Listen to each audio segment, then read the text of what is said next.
We did it. We're here. We're alive. We in here. What's up, guys? What's up, early chatters? I think Adder got first today. I see the 07 salute. Nice. which is I think that's rare. Adder usually like top 5, but you know, he's just working too hard usually to come hang out with us. It's Yeah, understandable. Yeah, I get it. You know, I do be yapping and distracting, so that's how it goes. So before we started stream, I was taking a peek more at this Heart Machine Studio news, which I think is pretty sad. But admittedly, after really enjoying Hyperlight Drifter, usually got meetings around this time, but everyone on vacation before crunch. Yeah, nice, dude. Awesome. Well, thank you for being here. But yeah, I was looking at the Heart Machine news, and I forgot about Solar Ash entirely. And like they made a second game before they made Hyperlight Breaker. And the thing that, as I was looking at these, I realized I'm like, they went from like a really beautifully crafted, 2D pixel art game with very solid game design concepts that are not necessarily new, but just a really well-crafted game and good experience. They went from that to like a 3D thing, and the Solar Ash is like a Jet Set Radio type of a game where you're like skating along on, grinding rails and shit. And I don't know, I think that's weird. I guess to be fair, that's okay. You can do whatever you want, but I feel like making that pivot, if you're not super confident in what you're making, is probably not the best choice. Like, I think after Solar Ash, so I was looking at Steam reviews. Solar Ash is okay. It got some good reviews, but nobody knows about it. No one bought it. And I think it was just not interesting. I think people just didn't want to buy it. They were not like fucking with that type of game, especially if you were a Hyperlight Drifter player. So like going from that into Hyperlight Breaker, I don't understand. It seems weird. I mean, no, I know what we're doing. But yeah, we're absolutely like, we're going to be all over the place, but that's okay. I think, I have experience working on all kinds of shit all over the place. So I'm confident in that. I don't know what the Heart Machine dude, I can never remember the guy's name. Let me back up a little bit. I've watched a few interviews and things that he's given, conversations he's had about making Hyperlight Drifter and what his inspiration was. And he talks about his like congenital heart defect or whatever he has. He has like a bad heart valve, and it's a very personal experience.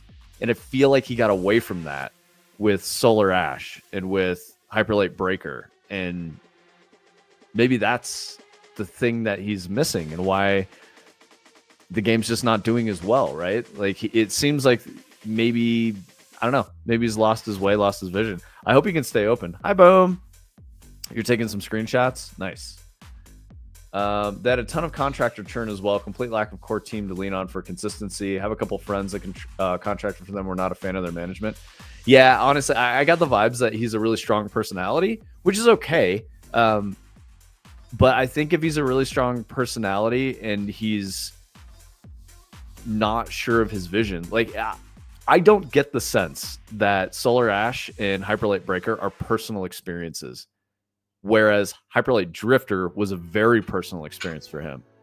And maybe that's what he missed. And I hope he can salvage it and come back to it. But as it stands, they're no longer doing any development on Hyperlight Breaker, and Hyperlight Breaker was in early access still for $30. And that's after like 9 months of dev. So I don't know how long it's been in early access.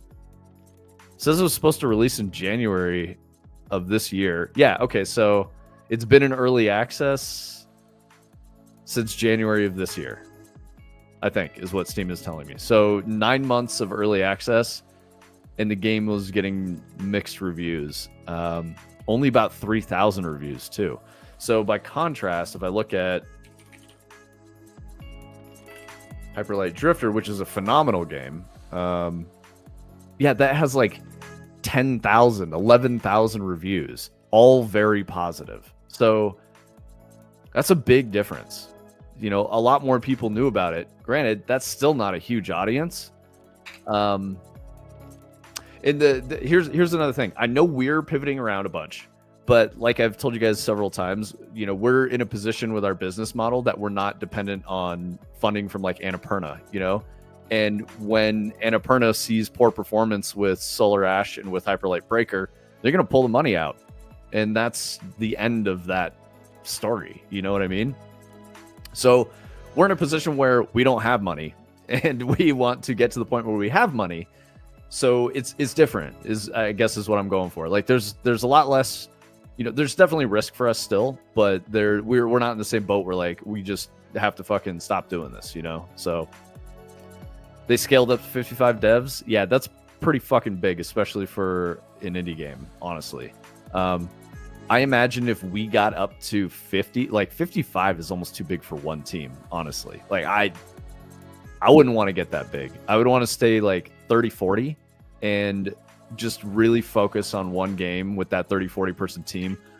I would like to never be in a position where we're making multiple projects that all have deadlines at the same time, because when you do that, you're going to be spread too thin. All of us will just be, like especially Tony and I, because we will have to look at every single thing that we're working on. And if we have to give our time to all those projects, we're not going to give enough time to any one project, and it would be really bad. So I feel like this was maybe a mistake. And I hope he can recover, because I think the dude's a good artist. And by artist, I mean like creator, not visual artist. But like, I think he's got some interesting ideas, and I'd like to see him continue to make some interesting ideas. But I wishfully thinking that it's not the end of his journey as a dev. So I hope he keeps going.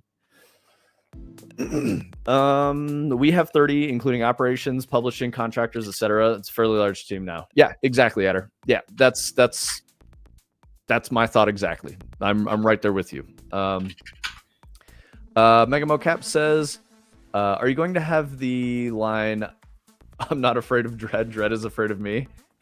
No, I don't actually think we're gonna have VO, because VO is gonna be.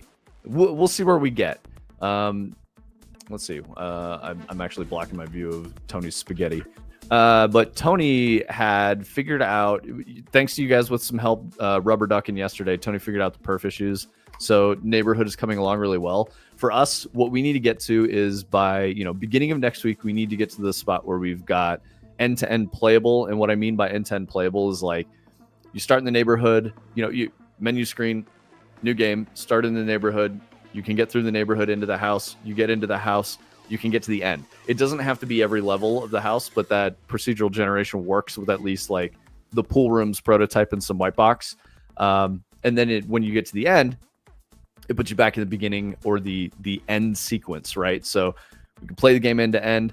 We can start looking at what is working, what is not working, content authoring, filling in all those gaps. And then we've got the next, 2 weeks to go through that. And we will have achieved what we set out to do. So keeping scope really tight is very important. The story's done. I wrote out everything, start to finish. So understanding the full player journey, some inspiring bits of the player experience for the types of things that they will encounter, what it means, what some of these like psychological and horrifying moments will be like are, outlined or described in the story. Yeah. So Mocap, when I say, I don't know, were you here yesterday when I was talking about what I mean when I say like writing a story? Because it's kind of a weird concept, and I'm probably like the only designer that, at least that I've worked with, who would do that kind of thing, or even like creative director type guy that would do that kind of thing. In my experience, a lot of like creative direction is very visual focused, and I've never worked with someone who's like writing a story. So one thing that I like to do to help inform the team, as you guys know, I have a gift of words. I've got a lot of them, probably too many, but I like to take those words and put them into paper. I've been writing since I was, I don't know, probably like 13 or something like that, like writing short stories and shit. So I've been writing for a very, very long time. It's one of the tools that I like to use to convey ideas. So let me pull this up here and take a look. So I made an outline for the story, covering the major beats, and then I wrote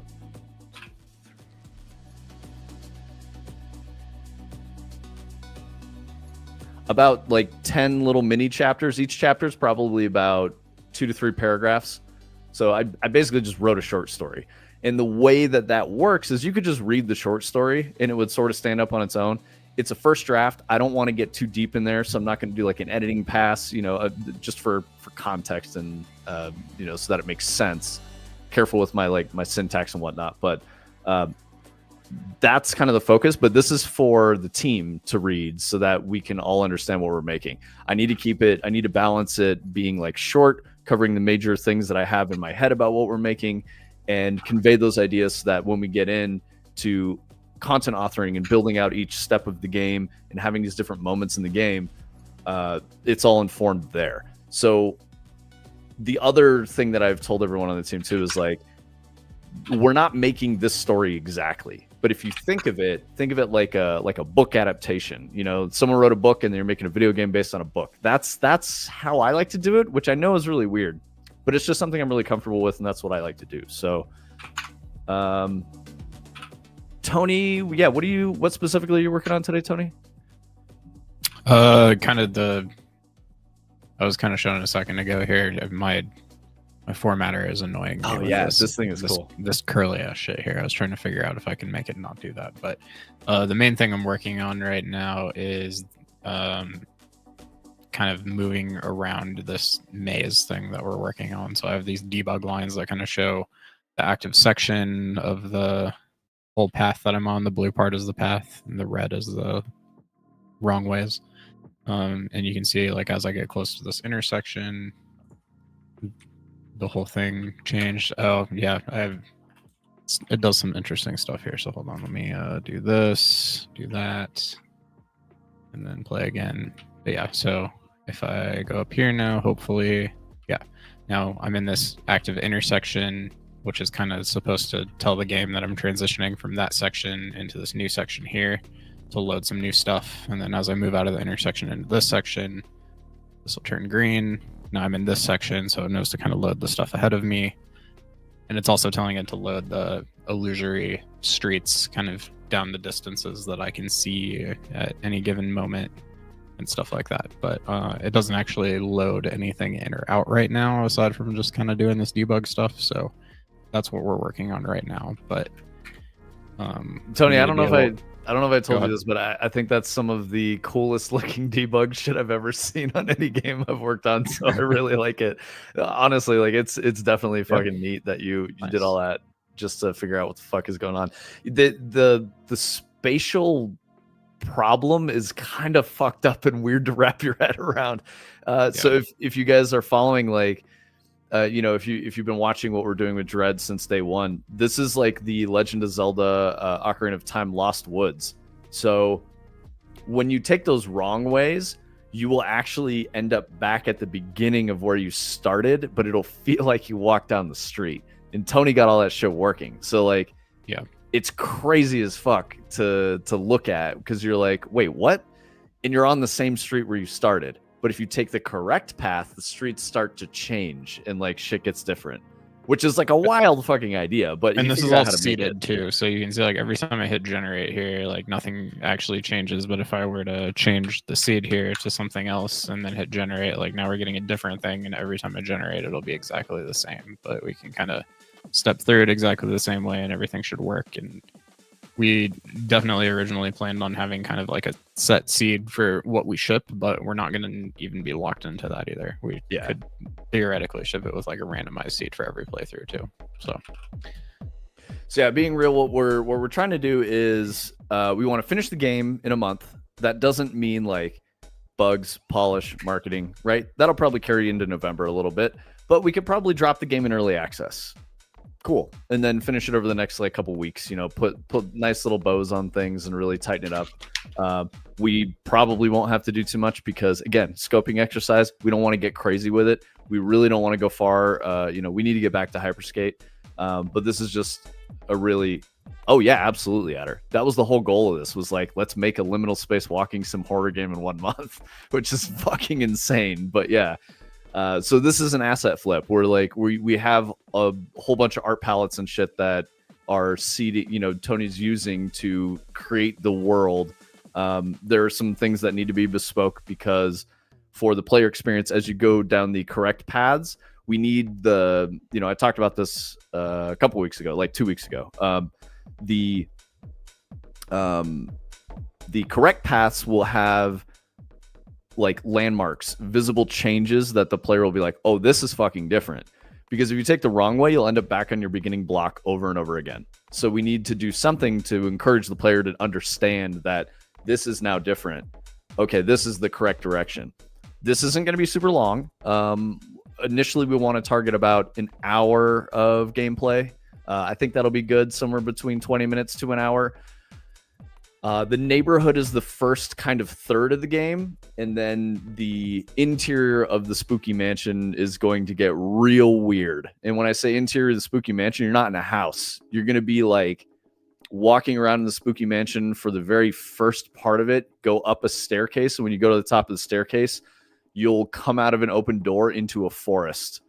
You'll be on these footpaths kind of similar to the neighborhood, but you're in this like a very different vibe from a neighborhood. Think like, spooky graveyard type shit with will-o'-the-wisps in the trees. Tony, by the way, I don't think I told you, but I wrote it into the story. Your glowy orb tube spline thing, I think will be perfect for will-o'-the-wisps, like lights in the trees to guide the player. We'll do that. So when you're on the right path, you'll start seeing like lights and shit in the trees that you can't go into. And then you'll go through the trees for a little bit. You'll come to a staircase, stone archway, go up the staircase. So it'll be like a hallway and, like you're back in the house again. And then you come out of that, you'll be into like the pools. So it'll be all, tiled space with pools, dripping water and shit like that. And then you'll go through that a bit. We want to use sound for that part. So really the way the player will know they're on the right path is they'll get like, footsteps, drips and shit like that down if they're going down the correct path. So it'll feel like you're kind of chasing someone and trying to catch up to someone. The atmosphere for the game is going to be very lonely, and I want to play with that idea of being alone in this impossible space, this liminal space. That's what liminal space horror is all about. Alone, but not alone. Like there's something with you, something chasing you, or you chasing something. And I want to play with those vibes a bunch. So there's a couple of different spaces that you're going to go through, but it's all going to use this basic system of the Lost Woods, where you're going to be always going down the correct path. There will be clues that are telling you that you're going down the correct path. And when you go down the wrong path, you'll come back to the beginning again. I'm just going to run in a straight line. Yeah, go for it. Go for it. I mean, I've been doing it while you've been talking, so I'm just hitting the loop and like going back. Yeah, so you guys can't even tell when he's looping back around. He's on the same. It'll come about right now or so. Yep. You can still kind of see it, but we're gonna hide it good. So. Adder says, "Oh, dope! We did a lot of those weird, unsettling transitions. Redfall definitely was the highlight of that project. Like a projector playing a movie on the screen, but you notice the trees at the edge of the movie are wrapping out of the screen. Turns out the screen is really a doorway into a forest that you walk through. Exactly that type of shit." The big like major tell. So you guys gave me a lot of inspiration for liminal space horror, especially like Stevie saying like, go watch these movies, check out all this shit. Liminal space and psychological horror. I watched this movie Vivarium. I don't know if I got back to you guys on Vivarium. Okay, buckle up. That movie fucking sucked. It could have been so much better as like a 40 minute film, like a short. It would have been so much better. There's a lot of nothing that happened, but the major beats were compelling. It was pretty interesting. I found the characters just not very believable. Their personalities were really weird. Imogen Poots was a great actress, incredible. Jesse Eisenberg did fine. So I would kind of blame the writing a little bit. The cinematography was brilliant. Yeah, the Suburbia one. Cinematography was brilliant. It was very, very pretty. Lots of really good visuals. Great shots. As I said, the acting was great. I feel like the writing was thin. So, anyway, the really big inspiration I got from that I loved was when that fucking creepy kid was like sneaking around at night, like watching TV, or he would just like leave his bedroom and start watching TV, and you get this like pulsating fractal thing. So that Voronoi fractal noise stuff, I want to use that as like this sense of dread. I want to use that thing. So for example, when you're walking down the street here and you got Spooky Mansion is where you need to go. You need to go past the Spooky Mansion. So when you go past it, when you're on the right path, a house across the street will have like light from a TV coming out of the living room window. And as you get close and look in the window, it's going to be that fucking fucked up fractal on the screen.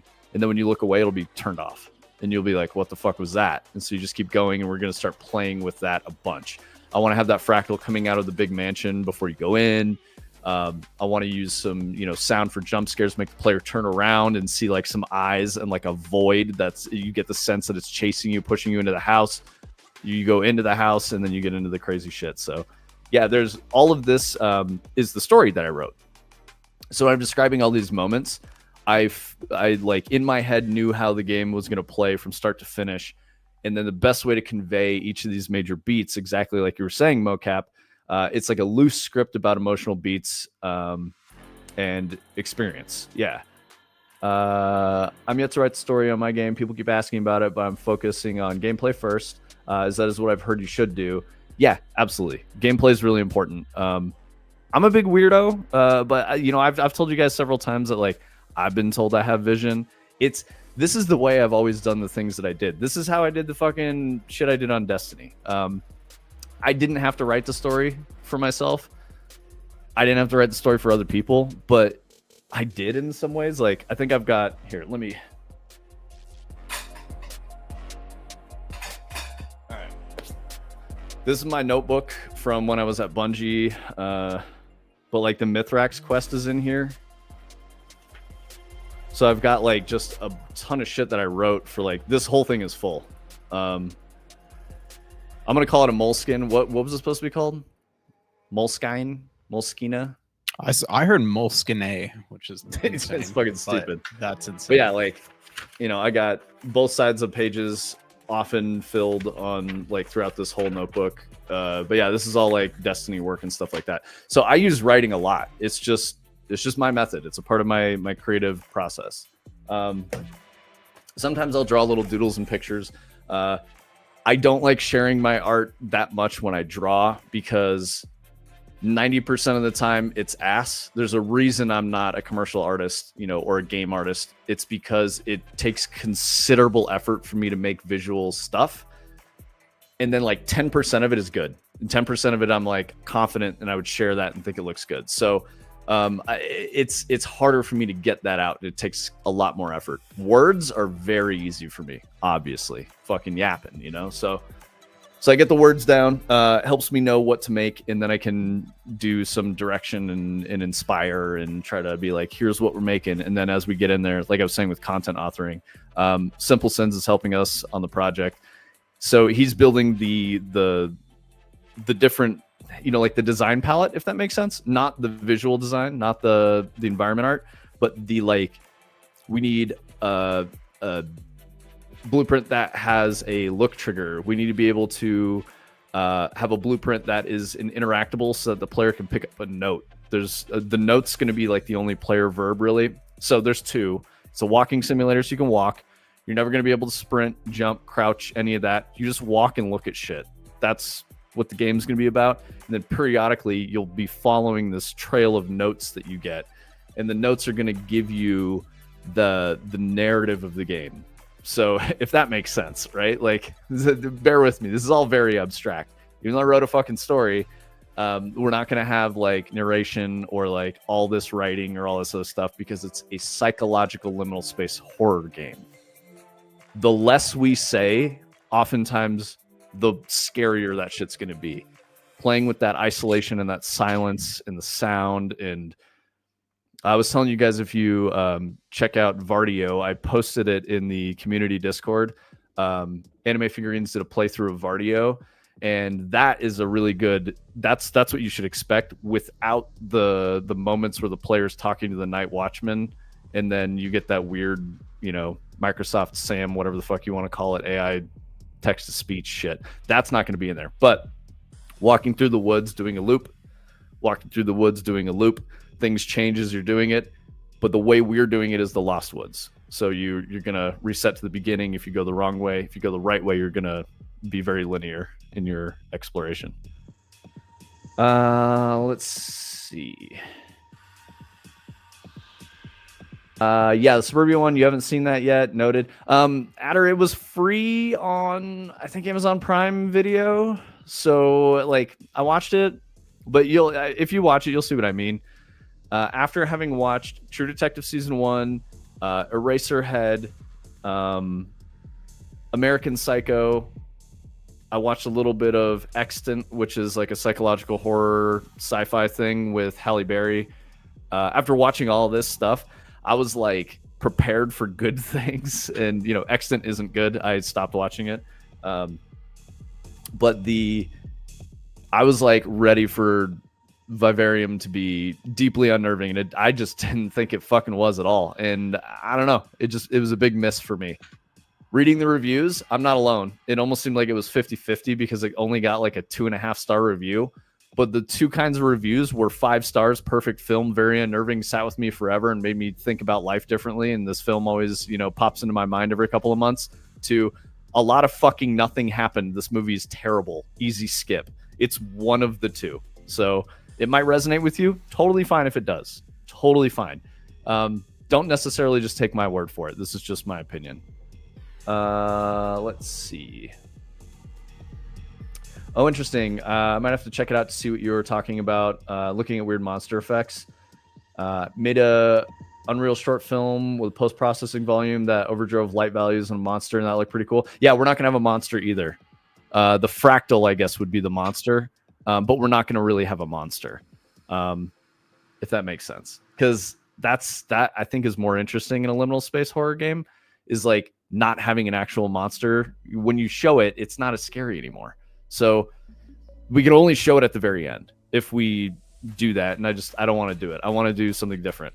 Also, for scope reasons, if we do a monster, we now have to get a 3D model of a monster. We have to get it rigged. We have to animate it. We have to give it sound. The scope is huge for doing like a monster.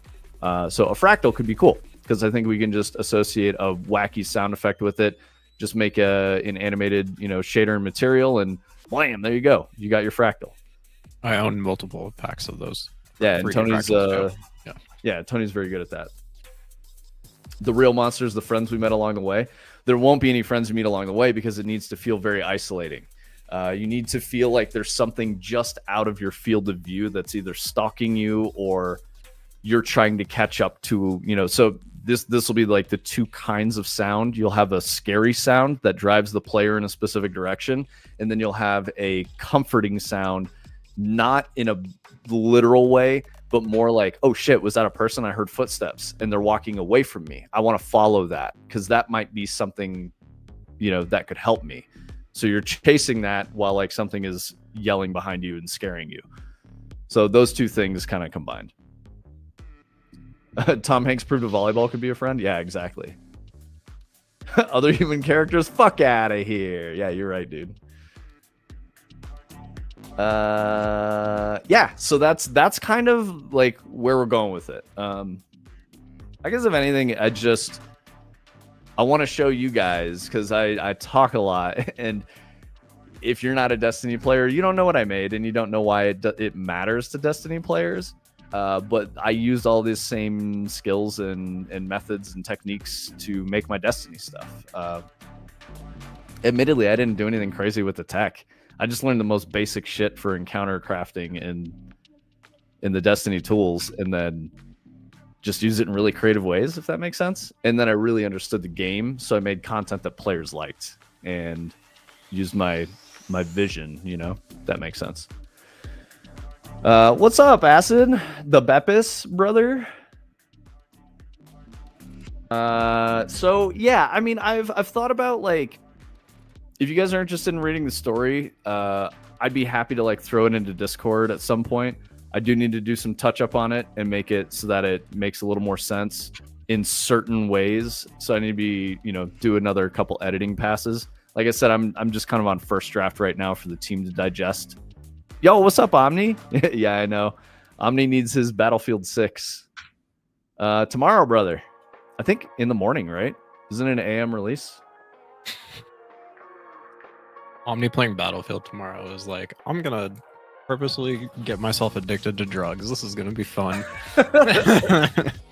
Like, Dude, you I'm shoulda- really looking forward to the new drugs that I'm going to get myself addicted to tomorrow. It's going to be a great time. You should have seen bro playing 2042, man. He fucking yeah. That's Did what you I'm finish your saying, battle dude. pass?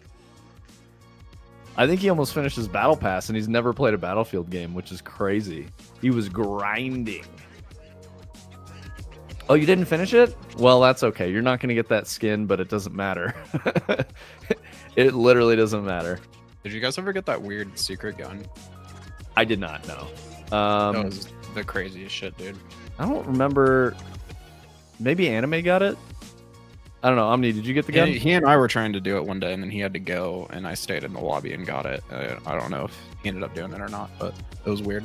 It's only for 2042, Adder. So if you don't care about that, don't worry about it.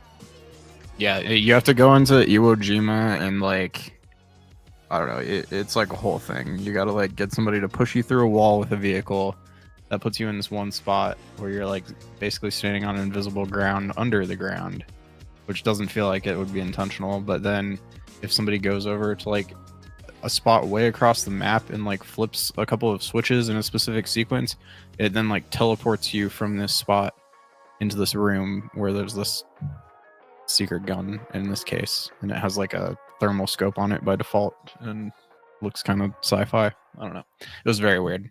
I was watching the YouTube video about how to do it, and I was like, there's no way this is real, and then it worked.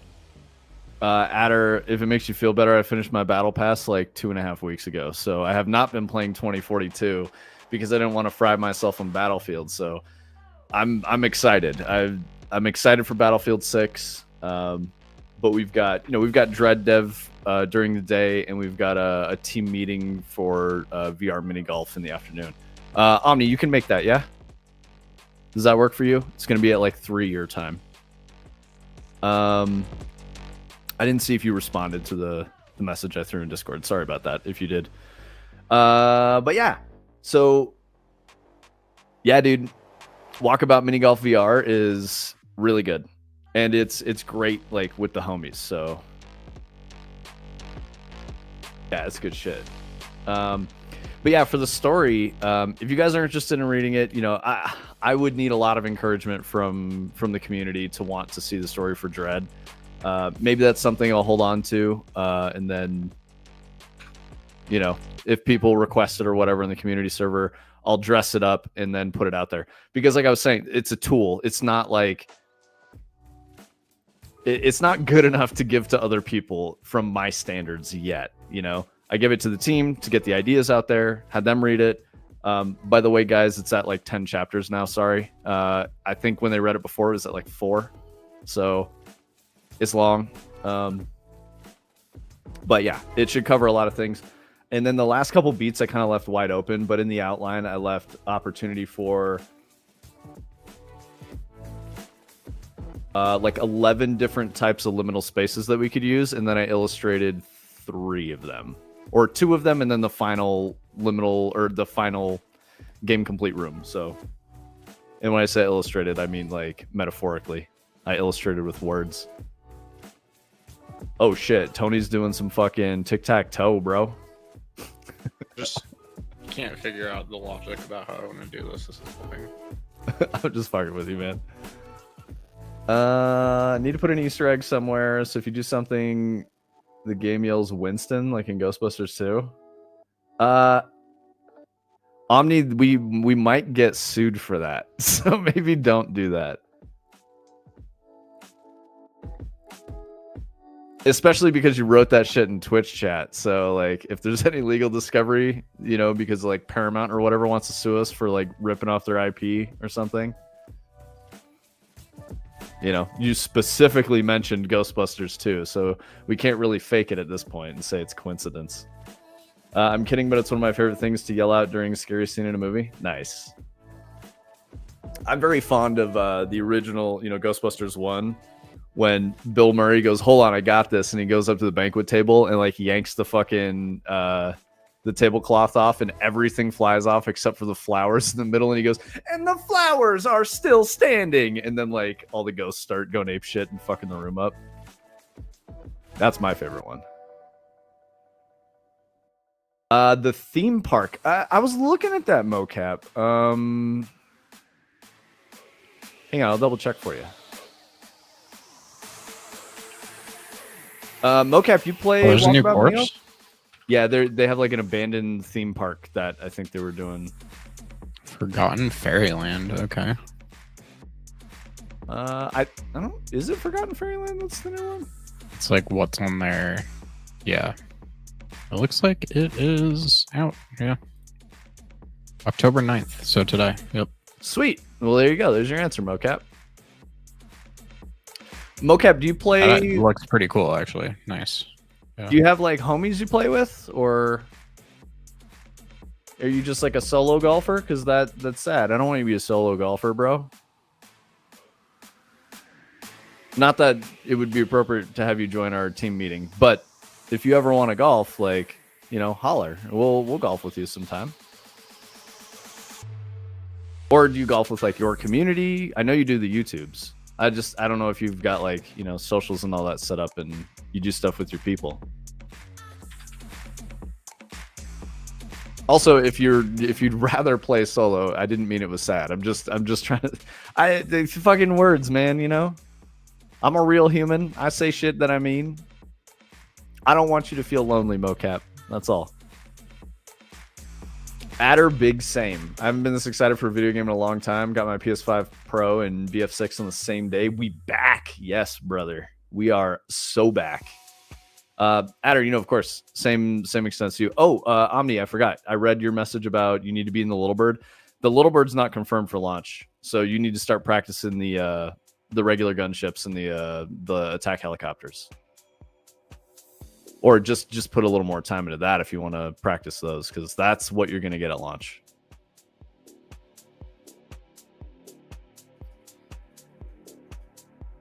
What are you logicking out, Tony? Just like what happens when you move between a section. Like okay. How to write the logic of that, basically. I think I got it. It's like what I'm writing here, and then yeah, no worries. One, two away. I don't want you to put too much effort into going backwards. You know what I mean? If that's like the weird part. But you got to be able to do it. Otherwise, I wanted to use like screen effects to like tell the player they can't go backwards, because it's a weird logical paradox. Because like if you consider they're at like leg 6 and then they go backwards, they'll have to do the good path backwards. But if they, you know what I mean? Like that seems like too much to try to figure out logically. But yeah, that's neither here nor there. yeah, I mean, for now, I gotta figure it out whether okay. we prevent them from it or not. Away from new in opposite. 40 Baja Blast, get it, dude. Have you tried the purple Baja Blast, Adder? I don't know if they still have it. It is. It's really good. I was skeptical, but it's good. Josh started talking about it, so I went out and like the next day I was like, I gotta try that, and I liked it a lot. I did too. Yeah, I did. Sparkle got mad that I was getting Taco Bell because we have good food in the house. Yeah, midnight blast or something like that. It is, dude. It's good. You know, Baja Blast is specifically made to be with Taco Bell, and the purple one's great. I want to say it's like blackberry Baja Blast or something like that. I was hoping for like grape, but you know, can't win them all. Right? They have Mountain Dew pitch black. That's great. That's already a thing. I think I've had it and it was weird. It wasn't like grapey. Pretty good. It's like concerningly dark colored, and that always kind of turns me off. But too much blue dye in that. Yep, exactly. Budget the toilet paper for BF6 XP pack bridge. Yeah, dude. Binge. Sorry. Yeah. I mean, Taco Bell doesn't really do that to me for whatever reason. I have no idea why. It's like I've got like a European gut where it's like spices, and I mean not spicy like piquant food, but like if there's too much of, you know, like Indian food, good example. It doesn't have to be spicy, but all the spices that they use, to make it like a curry and shit like that. And that can really fuck my stomach up. But like Thai food and Korean food, both are spicy. They're hot, you know, in not in temperature but in flavor. Completely fine. I have zero issues. But you know, Taco Bell, zero issues. Yo, what's up, Brightside? We're just being fractal boys, you know. As I get older, my digestive system is totaled. I just brace for impact. Yeah, dude. Yeah. Yeah. I can relate, man. I definitely.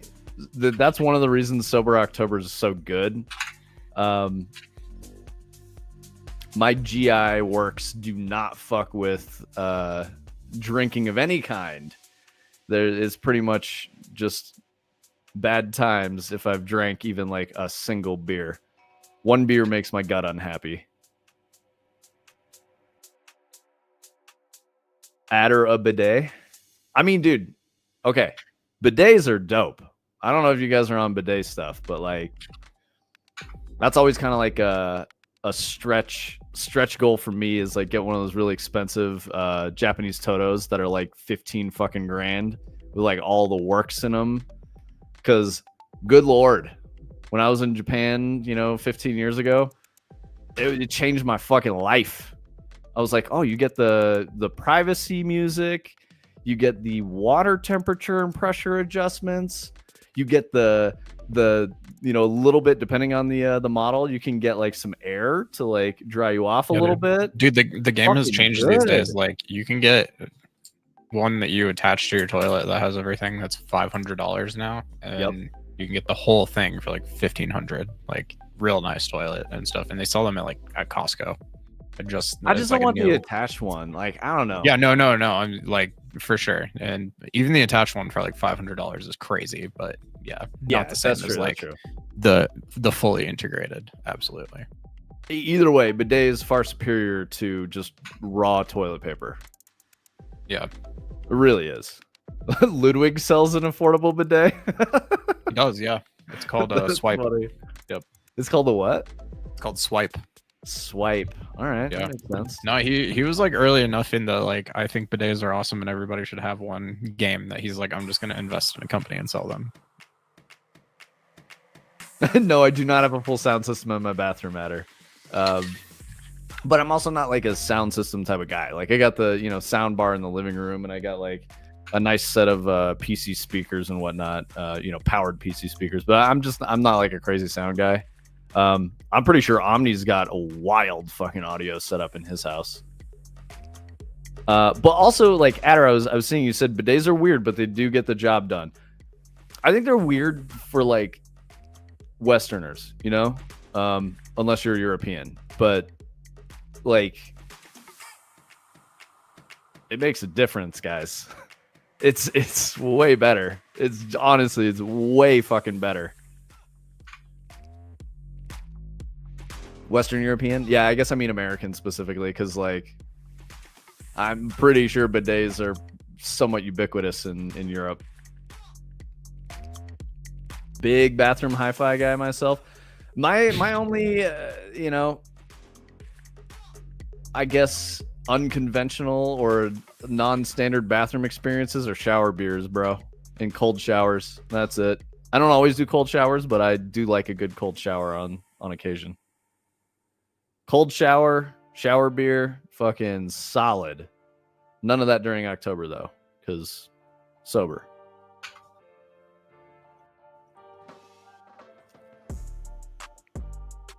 Also, shower beers in a can, something domestic. It's got to be kind of trashy, you know.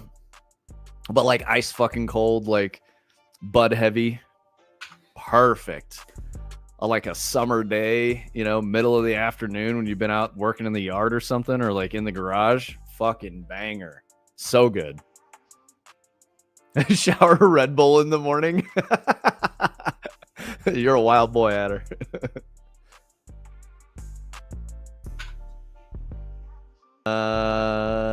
Content created endorsement I can get behind or in front of. Yeah, dude. Yeah. Brightside, are you a bidet guy? I feel like you could be a bidet guy. Actually, I don't know. Knowing where you're at in the country, I don't know if you could be a bidet guy and not get roasted by all your homies.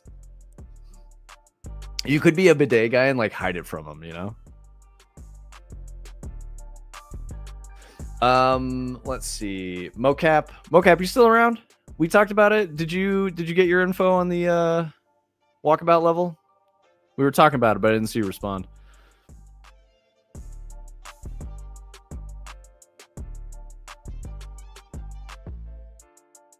Sweet. Yeah. So I got through a bit of that. I wanted to talk about the heart machine thing. I talked about that. Let me see what other windows I've got here that I could look at for goings on in the video gameosphere. I do think it's weird that people are playing Destiny still, despite the fact that I'm wearing my Moments of Triumph shirt with my. Well, but isn't the story that fewer people than ever are still playing Destiny? Yeah, I got my Viper Zero fucking Moments of Triumph from like 2016 or whatever the shit it was. You wonder if they have bidets in Mexico. I think it depends on where you are in Mexico. In Speaking CDMX, probably. 2 months ago experience, no. Yeah, in a tourism place, probably not. But if you're in like CDMX, yeah, depends on where. But like, I would imagine like, you know, rich bastards living there probably are fucking with bidets. I remember unironically seeing an extremely nice bidet in the bathroom at McDonald's when I was in Japan. I'm just thinking that was the craziest shit ever. I mean, to be fair, McDonald's in Japan is not the same thing. It's actually nice. Like it's not terrible. But like to be honest with you, like the rest of the McDonald's experience was like pretty standard, you know, like the food was fine and it was good and it looked like a McDonald's restaurant, and even the bathroom kind of looked like a McDonald's bathroom like you would expect in the States, except just like had to be like a $5,000 bidet setup, just like integrated into the wall, like all the stuff. And I was just like, huh, interesting. I was very impressed. Like as little money as possible on this in the United States, for sure. Yeah. You got to cut your own holes in the fucking stall walls and in the bathrooms here. Hold the door shut with your leg.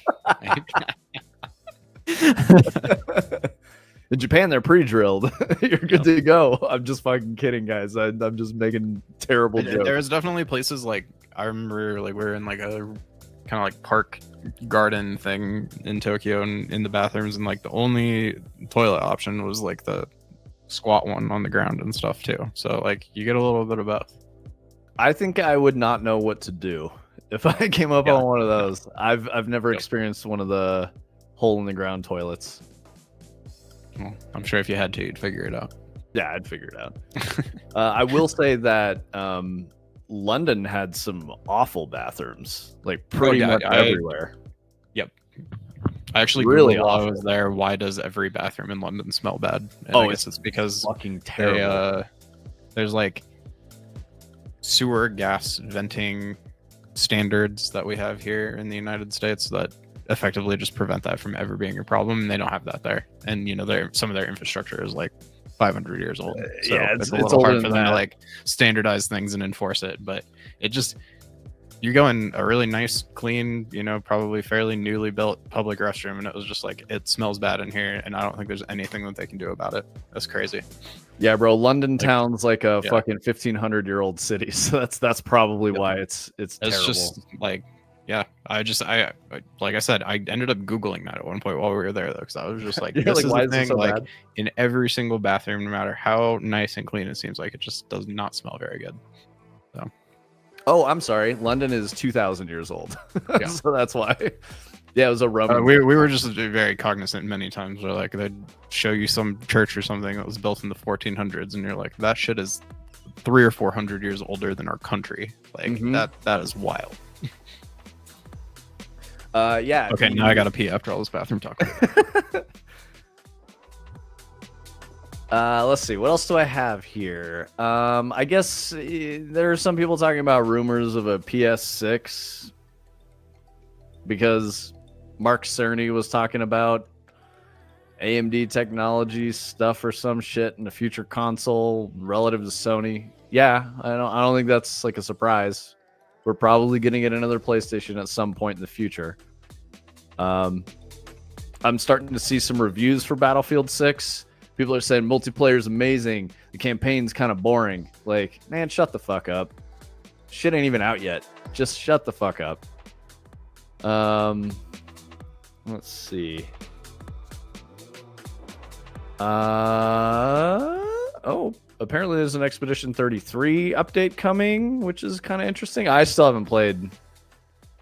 Yeah, I know, dude. That's crazy. I can't believe they're doing a morning release. It's super exciting. I love that.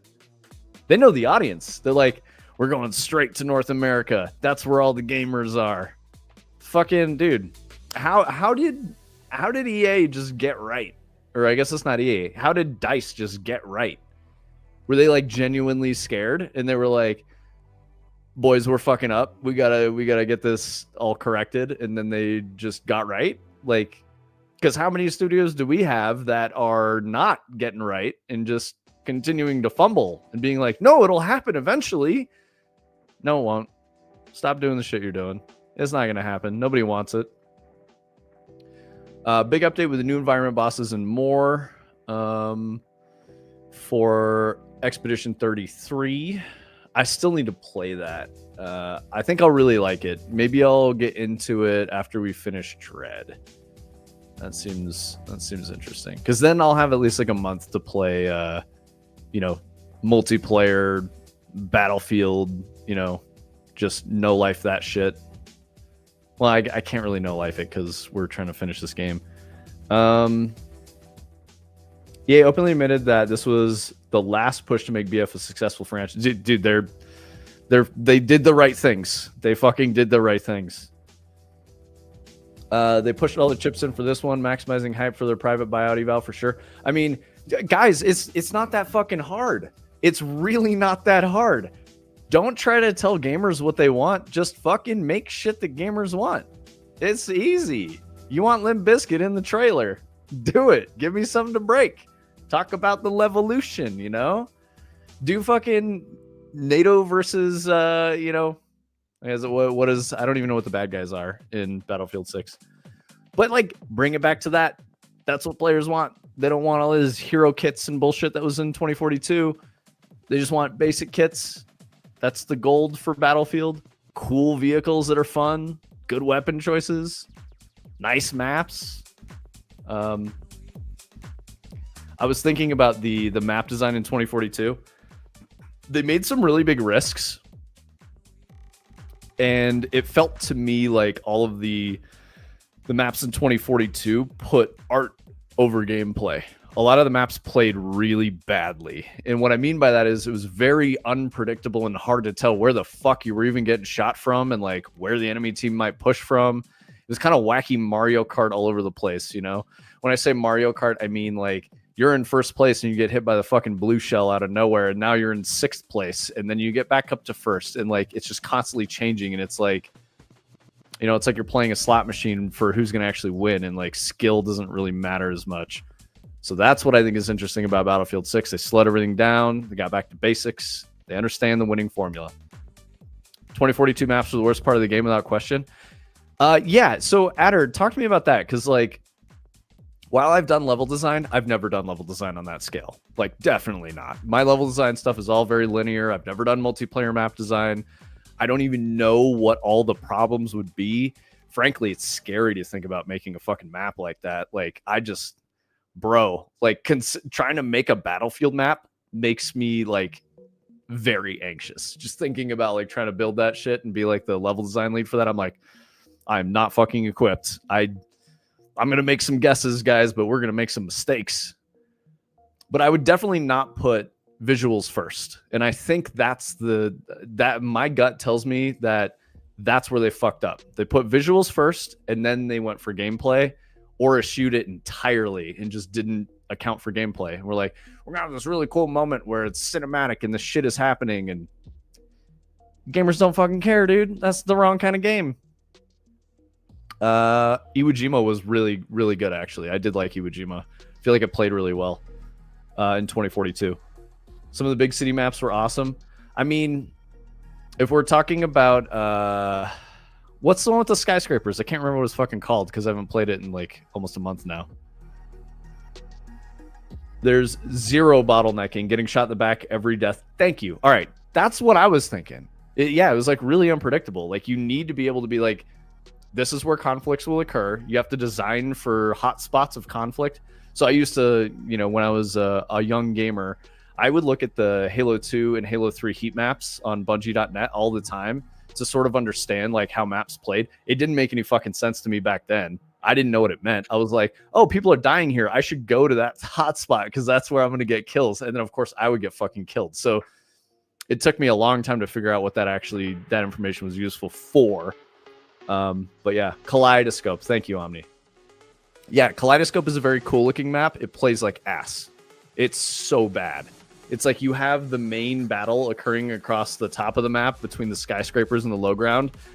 And then you also have the convention center down here. It's like where's the flow to the map? There's just no fucking flow whatsoever. All the large maps played like ass. Yep. I do think Iwo Jima was good. Adder, you don't like 64 and 128 because it's just a flat map with some minor elevation changes and an occasional building? Oh, yeah, in 2042 specifically, yeah. I think it's a really good sign that they're going to bring back OG maps from the franchise and make those come back into 6, and they're like reprising them. I'm really excited to see the maps that they're going to drop and release. That'll be awesome. They need more cover in the middle of the map where the park was. You're out in the open all the time. Oh yeah, what was the Dubai map? That one was frustrating too. It was shaped like an L. It was like, or a T. Actually, the same map design as Skyscraper or Kaleidoscope, but instead of being like this, it was like that, right? It was just on its side in this direction. Or I guess you could do it that way. It was like on its side this way, where like all the conflict would occur. There were huge swaths of just dead space that was not used at all in 2042 maps. Stuck for BF6 purely because of map design updates, since it seems like a polished 2042 otherwise. Yeah, I agree. I totally agree. Just playing the small amount of maps that they had in the open beta or whatever, great maps. It was a lot of fun. And all the feedback from the creators that they've been letting preview all of the other stuff, because I've only seen positive stuff. Yep. Like I was saying, I was looking at VGC, and there was an edgy early review. They give it 4 out of 5 stars because the single player campaign was standard, if not boring. And I'm like, that's not why anyone's playing Battlefield, you dummies. That's like reviewing the Battle Royale, or like knocking points off for the Battle Royale when it's a feature that no one expected, but it's going to be interesting anyway. Exactly, Adder. I'm surprised BF6 even has a campaign, right? I did like Battlefield 3's campaign was cool as fuck. That was in like Europe. I remember enjoying it a lot. I can't remember a lot of the moments, but I remembered having fun playing it. I will say I think COD clears Battlefield campaigns because it's a more cinematic experience. There's all these really cool moments that are very memorable. Obviously, if we're talking about Modern Warfare, everybody knows all the Modern Warfare moments that are sick as fuck. Bravo 6 going dark type shit or whatever the fuck it is. Cool. Good stuff. Yeah, pre-2018 CODs had awesome campaigns. Totally agree. Exactly, Adder. It's a lot of money spent on something 1% of the player base will play one level of. Yeah, stick to your winning formula. You don't need the campaign in Battlefield 6. That's not why people are playing it. I'm glad that it's there, but I would never knock points off in a review for saying the campaign was bad. Or like mid, right? They didn't even say it was bad. They were like, it was, here, let me read what they said. Fun, rewarding, and full of excitement, maps and modes. The shooter is a shooter sequel. What the fuck is it a sequel to? Is exactly what Battlefield needed. Excellent multiplayer shines despite boilerplate single-player effort. What do you mean despite? Jordan Middler? The fuck out of here, bro. I don't want to read the rest of this guy's review. Because he's glazing the game, and then he's like 4 out of 5 stars. Bad campaign.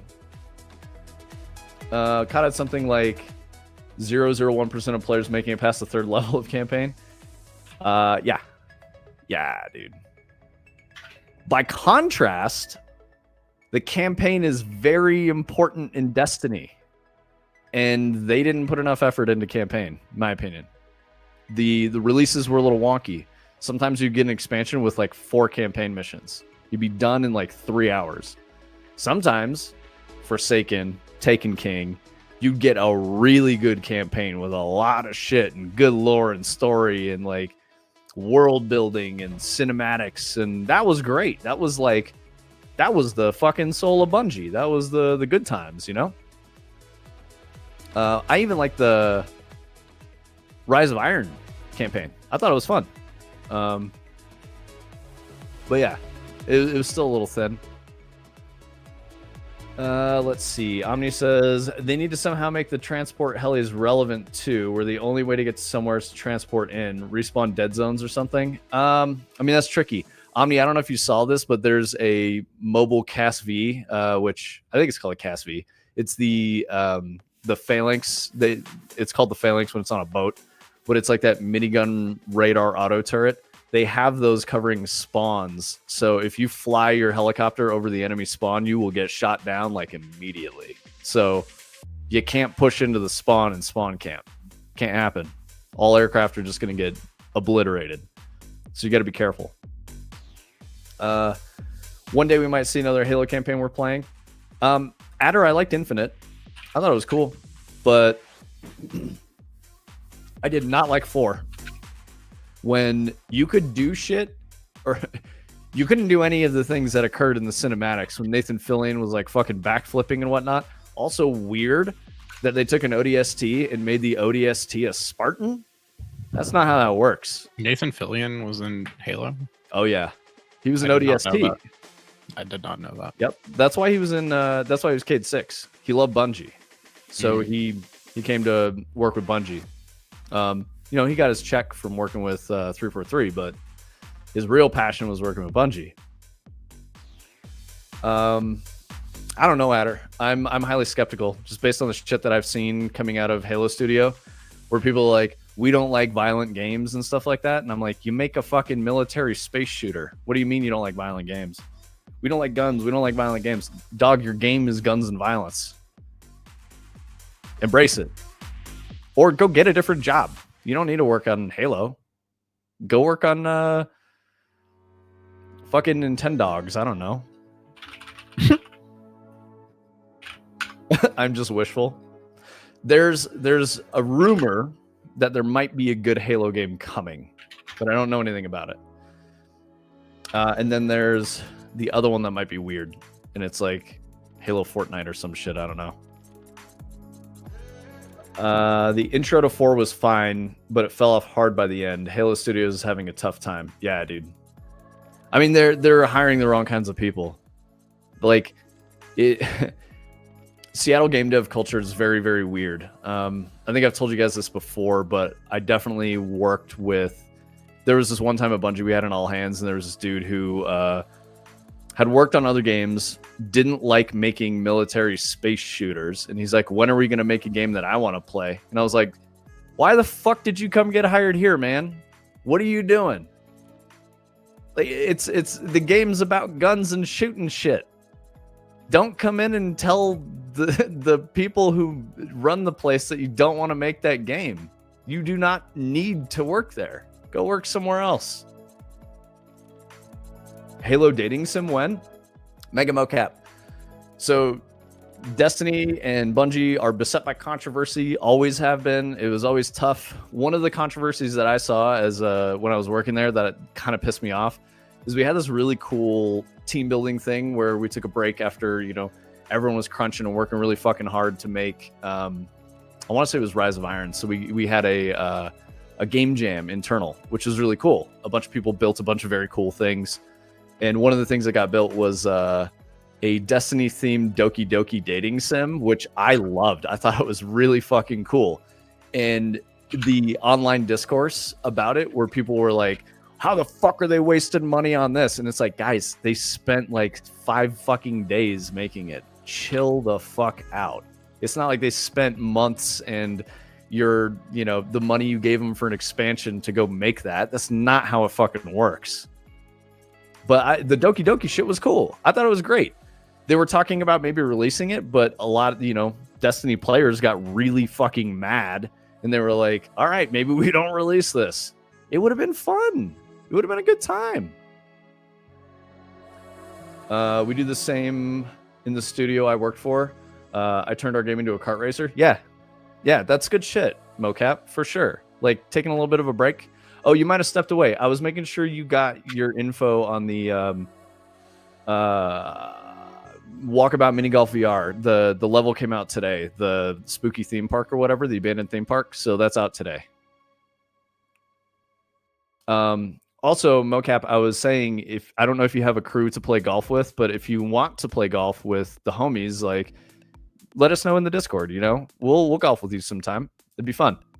We can't do it tomorrow, because we're doing a team meeting tomorrow for our golf session. So, but if you want to play with us, like, I'd be down to play and have a good time.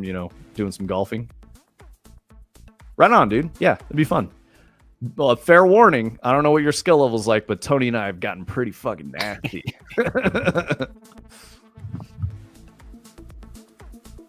Adder, what was the intro to 4? Am I like fucking up 4 and something else? I remember seeing like Nathan Fillion doing fucking backflips and like bullet time and like kicking dudes in the head, and he had his helmet off and all this other shit, and I was just like, what is this? Why? It made me so angry. And I was like, cool, I just did some really cool things. And then it like let you start playing, and you're just like, plastic Halo controls where you have low mobility. I was like, what is this? Omni, I don't agree with respawn dead zones and flying over to a spot. That would break what makes the map fun. What we were talking about with the downsides of 2042 maps are when it's unpredictable where players will come from. By contrast, you need choke points to funnel players into a certain spot, so you know where the conflicts are going to occur, but you need to also give them options so that they can push around and get flanks and do other stuff. So you need like multiple choke points. You can't have it just wide open, because if you do that, it becomes problematic and frustrating. And like, you work really hard to establish a front and hold the front, and then it just falls apart like immediately. And so you get this like wacky back and forth stuff. It's kind of working. Oh, I'm looking. Well, I don't know. Like, it wasn't working, and I just put some logs in. Now it's working. But like, so I'm in the first street. Intersection doesn't do anything yet, but then I go into the second street. Should load in the third street. Yep, there we go. When I hit the third street, it should technically unload the first street, but that didn't seem like that was happening. But I did load in the fourth street, so you'll see that happen here in a second. Boom. Yeah, so I should be unloading things now. What did that log say? Oh, hey, what's up, Gil? Yeah, that's been happening to me a lot on this one. Is like, I try again and it's working a little differently, and I'm like, oh yeah, okay, that makes sense. Tony's making something really crazy. So he's got like a procedurally generated infinite Lost Woods type instances on thing. -1. No.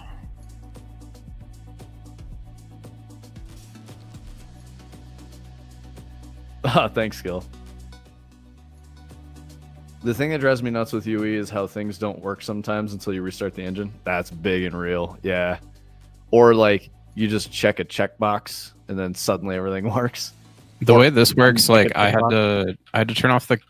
I was originally doing a lot of this in the construction script, which was nice because anytime I make a change, it would just like regenerate everything. But it started causing a lot of problems because if I would change anything, it had to generate like so many things, and I think it was causing it to loop and some stuff. So now I have to hit this button anytime I want to like regenerate everything, and it has like code in it that clears everything out and rebuilds everything from scratch, which is nice. But sometimes I forget to hit it, and then I'm trying to test things, and I'm on like an unregenerated version that's not doing the things that it's supposed to do, and definitely trips me up a little bit in kind of the same way. I gotta go see a man about a horse or whatever, so we'll be back. All right. we got to refer to the diagram again here. So if we're moving up, then we're going to keep the one that's ahead of us. That's the one we're moving into. We're going to add a new one. We're doing that. That's working. Keeping the old one. We're not removing. It's 2 back from the new one. Oh, that's my problem. I'm going 2 back from the old. So this is this section. Yeah. I'm going to just swap these guys out, and then I think we're good.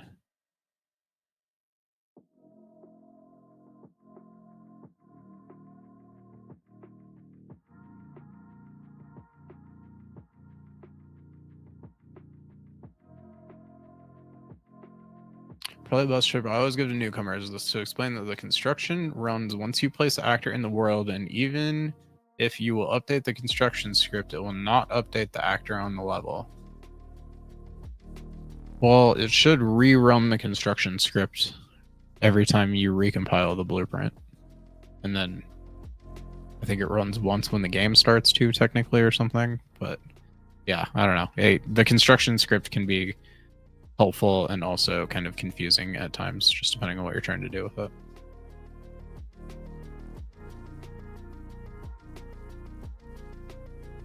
I do think that especially electronic nodes, I want to say, is the one that is actually worth paying for. I think darker nodes is kind of personal preference, maybe a little more. But the thing that I think makes electronic nodes worth it is stuff like this, like bubble thing right here. So you can see when I click on a node, it starts putting bubbles on the connected lines to it. And if you're getting into like some pretty nasty graphs, like I don't know, let me get like a good one here. Like this one can be a little hard to follow everything that's going on in here, of course. And my formatter is being weird and making these like curly cues. So I don't know what's going on there, but just pretend this is a little lined up better. Yeah, when you're trying to figure out like where these green lines are coming from, like I can click on here and it's going to show me that they're coming from here. I don't know specifically which one, but now I can click on this one and see that that one's going into Y. This one's going into Z. You know, where's that rotation coming from? That's coming from there. It also goes into there. So that feature alone is worth it, in my opinion. I use that all day, every single time I'm in a blueprint. And if you don't have that turned on, you can go to editor preferences. It's down here in electronic nodes. And then you got this bubble section right here. It says force draw bubbles. You check that. And then usually it has draw bubbles only on execution checked, but I like it on the parameters. I think that's, if anything, a lot more helpful a lot of the time. I'm back, guys. I know you missed me. Turn this down too. We were just talking about electronic nodes and darker nodes. I see that. People are excited. They're like, oh shit, Tony's blueprint game is fucking solid. And yes, it is. Yeah. And then you probably see me using Blueprint Assist. Again, it's kind of doing some weird stuff. Like, I don't know, some of this is also unnecessary, but some of it's formatting a little weird. I'm not entirely sure why, but I use that constantly as well. Oh, Brightside, if you can hear me, Omni misses you, and he's wondering where you are. So if you can hear this, he needs your attention. I don't know why. He's just saying, where's Brightside? Yeah, what's up, Oculus? What's up? I already said hello, Gil, but hello again. What's up, Morale Per? I guess we're having ramen. Oh, ramen. Oh, okay. no, it's spaghetti. I got it. That's it. It's spaghetti. That makes more sense. I want ramen now. I have ramen, so that's good. I can make some. Spaghetti. Exactly, boom. It is. It is. It is time for the beat challenge tonight, Omni. No, it's not working again. What the hell? So Gil, I don't think you've been around somewhat recently. So what we're doing for the month of October is we're making a liminal space walking simulator psychological horror game for October. We're trying to build this whole game in 1 month. It's somewhat systems heavy, but Tony's basically got it all solved. He's working out some kinks right now with it. But think of like Legend of Zelda, Ocarina of Time, The Lost Woods. where like, you get a choice of like go left, go right, or go straight.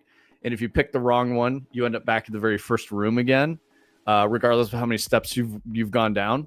So we have this procedurally generated neighborhood where you pick a direction, and if you go the wrong way, you end up back at the start, and you're just continuing to walk in sort of this like virtual teleporting hamster wheel. If you pick the correct path, of which there will only be one at every junction, you will go like progress through the neighborhood, and there will be these visual and audio indicators that you're on the correct path. But yeah, we're going for like really spooky vibes.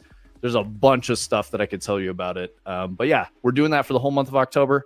So we're not going to be doing any Let's Play, game design talk type things about other people's games on Thursdays. We're just going to be doing Dread Dev. Dread is what we're calling it. We're going to be doing Dread Dev for the whole month. So we're on day 4, I think is what today is. We are working on it off stream, but we only stream Wednesdays and Thursdays. So yeah, that's what we're doing. Is there a way to guess and predict the direction? Absolutely. That's going to be really important. We're going to use audio and visual indicators because there's only going to be 2 player verbs since it's a walking simulator, and that is walking. And then there will be notes, like little scraps and clues that the player can pick up. There won't be any puzzles, but that's how we're going to deliver narrative, is through sound, visuals, and through these like notes that the player's picking up that they can read and interact with. So I say interact, and it's basically like a note will be on something. You can walk up to it, pick it up, and look at it and read it. And then you can put it down, or that goes into like your journal or your log, something like that. We've got a couple different ways to solve that problem. The concept is that you are like a kid sneaking out late at night to go meet up with some friends, like a teenager, and you are not supposed to be out at night, and you're going to try to sneak out and go to this party, meet some girls or whatever, right? Get up to some shenanigans, some youth shenanigans. But in your neighborhood is this spooky abandoned mansion, and the mansion is calling to you, and you have to go inside of the mansion. When you do go inside of it, it will turn into a liminal space, horrifying, unsettling environment. So imagine you go inside of it, and then you're walking around on the first floor. You go up the stairs. When you go up the stairs, you're not in the house anymore. You come out into a forest, or you come out into pools, or you come out into back rooms, and those will all connect with each other. We have all these themes and stuff that, I wrote like 10 mini chapters. Each chapter's like 2 to 3 paragraphs long, but all of this illustrates the player experience front to back. It's not necessarily that's exactly what we're going to make. It's more like catch the vibes from the story. That's the way I like to do it. Level streaming involved? I don't think we're level streaming, Tony. Not really. This is all kind of more manual streaming, just because I want a pretty high degree of control over it. But I am using like hierarchical instant static meshes, which do some amount of like automatic streaming and LODing and stuff like that. But it's probably not going to be world partition or anything like that. It's just I'm doing a lot of, as you can see, kind of like manual effort to just kind of like load stuff in and remove it all at once. And actually, like if you were around when I had the entire neighborhood spawning with all the trees and the houses and stuff, there's basically just one blueprint here that I have that is just filled with these HISMs. Gil was not around. I think Gil just popped in today. We haven't seen Gil for a little bit, so. Well, I'll show it here in a minute, but yeah, no worries. Basically it builds the entire neighborhood out of, there's all these different pieces that are, parts of walls and fences and doors and garages and roofs and trees and sidewalks and all of that. All of those are just kind of a single hierarchical instant static mesh component in this blueprint, and then all of the stuff in the level references that blueprint and uses it to spawn. So that one draw call for every mesh basically is the idea. Works pretty good. Hey, you're welcome, Gil. No worries. Mocap says reading in my video games. So I want to clarify. When I'm talking about notes, they're not going to be like several sentences. So the concept I'm working with is if you're this teenager sneaking out, these names are arbitrary, so bear with me. I'm going to use a couple people from chat as an example. Okay. So the first note would be like, Omni, I can't wait to see you at the party tonight. Stevie, right? Like Stevie Ray drawn.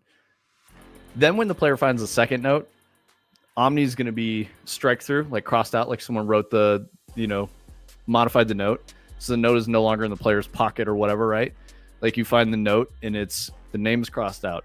And it says, I can't wait to see you. At the party is crossed out. Tonight is still there. And then Stevie Ray drawn is crossed out. The third note you get says, still the same, strike through. I is still there. Can't wait to is crossed out. See you is still there. At the party tonight, and Stevie Ray drawn is crossed out. So it says, I see you if you're reading between the lines. And then the last note will say, I see you in like all caps, like crazy scribble, spooky shit like that. So that's the concept for how the notes are going to work. So that's how it's going to be. It's not going to be like in 1942, Stevie Ray drawn purchased this mansion, from her uncle, whatever the fuck. You know what I'm saying? Like, it's not going to be that kind of shit. It's not going to be like deep lore or anything. It's going to help drive a little bit of it. So it's not just supported by visuals and audio, or not driven by those. It'll be supporting that experience that you're getting. But think madness, think the King in Yellow. I'm trying to remember the turn of phrase that Stevie used for this. Cognito trap. Think of that in psychological horror. So like knowledge of this thing makes you go insane because you have, an understanding of the true shape of reality, and that is very unnerving and spooky. So that's what we're gonna do. Yeah, exactly, Gil. Like I know you did last summer type shit. Yeah. Yeah, no, you're good. You can type in caps. Don't worry about it. We don't care about that as much. If people are spamming in caps and being annoying, then then it's problematic. But we don't have that problem. We're a small community, so it's totally fine. Cool. I'm glad you like it, mocap. Yeah, I don't want to do like the. I think there's a good way and a bad way to do very heavy writing in a game, and this is not a heavy writing game. It's not. Despite the fact that I was just saying I wrote a 10 chapter short story or whatever, like realistically the short story is probably like maybe like 5 to 7 pages. So of like a book, right? If it were in print, it'd be like 5 to 7 pages. So it's really not that long. And the story is meant for the team to digest because that's a part of my creative process. I like to write. Mocap says, I did something crazy in a D&D game in a haunted library. The player was reading book titles on a shelf. And they went from normal titles to it's behind you. Oh God, it's right behind you. Nice. Yeah, that's exactly the vibe. Yeah. So when I mentioned those notes, that's not literally what will be there. It might be for the first couple of notes, especially the way I wrote the story to get into the house, into the mansion. But I want the notes inside of the mansion, the liminal spaces, to take a really fucking weird turn and start talking about shit that doesn't make any sense. References like the player's sense of self, their psyche, the nature of reality, stuff like that. So I want these like really weird cryptic messages. I might. So the interesting thing about the King in Yellow is it's public domain now. So I might like literally put shit in there about like Carcosa and the King in Yellow and the euphoria of madness and stuff like that, because we can use all of that. So we'll probably lean pretty heavily on that. Scoping is a big part of this exercise and this challenge that we're doing. So yeah. Yeah, Omni, I'm sorry, bro. It looks like Brightside hates you, dude. He doesn't want to talk. He's lurking. Homie's probably eating a Costco pizza and a bunch of oats or whatever. He's trying to acquire mass, Yeah, it is interesting, but also making your own IP could be good too. So I agree with you on that, mocap. Making the own IP would be great. The issue here is that this is a scoping exercise. So we're asset flipping on purpose because we're making the whole game in 1 month. So we're 2 weeks into it at this point. And we've got 2 weeks to content author, polish, and get it ready for like early access because we want to put it out on Steam so you guys can play it. I think we're going to make it like $5 or something. So nothing super crazy, but get a game under the Fractal Grove, library of games that we're going to be making and all that as we go forward. So that's the thing. Yeah, exactly. Speedrun, boom. We want to target like 20 to 60 minutes of overall gameplay. So a really good analog is a game called Vardio. It's in the Discord. I don't know if all you guys are in there, but let me drop a link for you, and then I'm just gonna go find the link to the Vardio video, and then actually, you know what? I know an easier way to find it, and I'll just repost it again in the general fun channel is where I'm gonna throw it.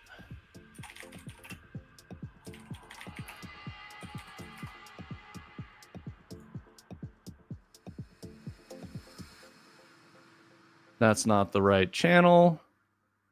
Ah, found it. Okay. 2 seconds, gang. All right. There we go. I threw it back in there for you. So if you watch that, it's only a 20-minute playthrough. I want to say that game is only a couple bucks too. But that gives you a really good idea of what we're going to do. But not pixel art graphics. We're not going to do this AI generated, or text to speech generated, whatever the shit. So, yeah, absolutely. Shout out to anime. Definitely big shout out to anime. Yeah, but when it comes to Eldritch Entity, you could just make up your own dude up. Yeah, absolutely. There's a lot of work involved in doing that. At least from my perspective, I don't like the half-ass things. I like the full-ass stuff. And if I'm inventing that, I'm going to have to write a bunch of shit around it so that it feels more real to me and more believable instead of just some arbitrary thing. So I'm going to be very careful about all that. And I think King and Yellow already has like a robust set of information. I've watched a bunch of stuff on King and Yellow, read a bunch of things on the internet about it. So like I was saying, True Detective Season 1, I think it'd be really cool to just include some of that stuff later on in the story. Keep it ambiguous, not directly on the nose. Mention Carcosa, mention King and Yellow, that kind of thing. I think it'd be cool, and the whole point is because of scope.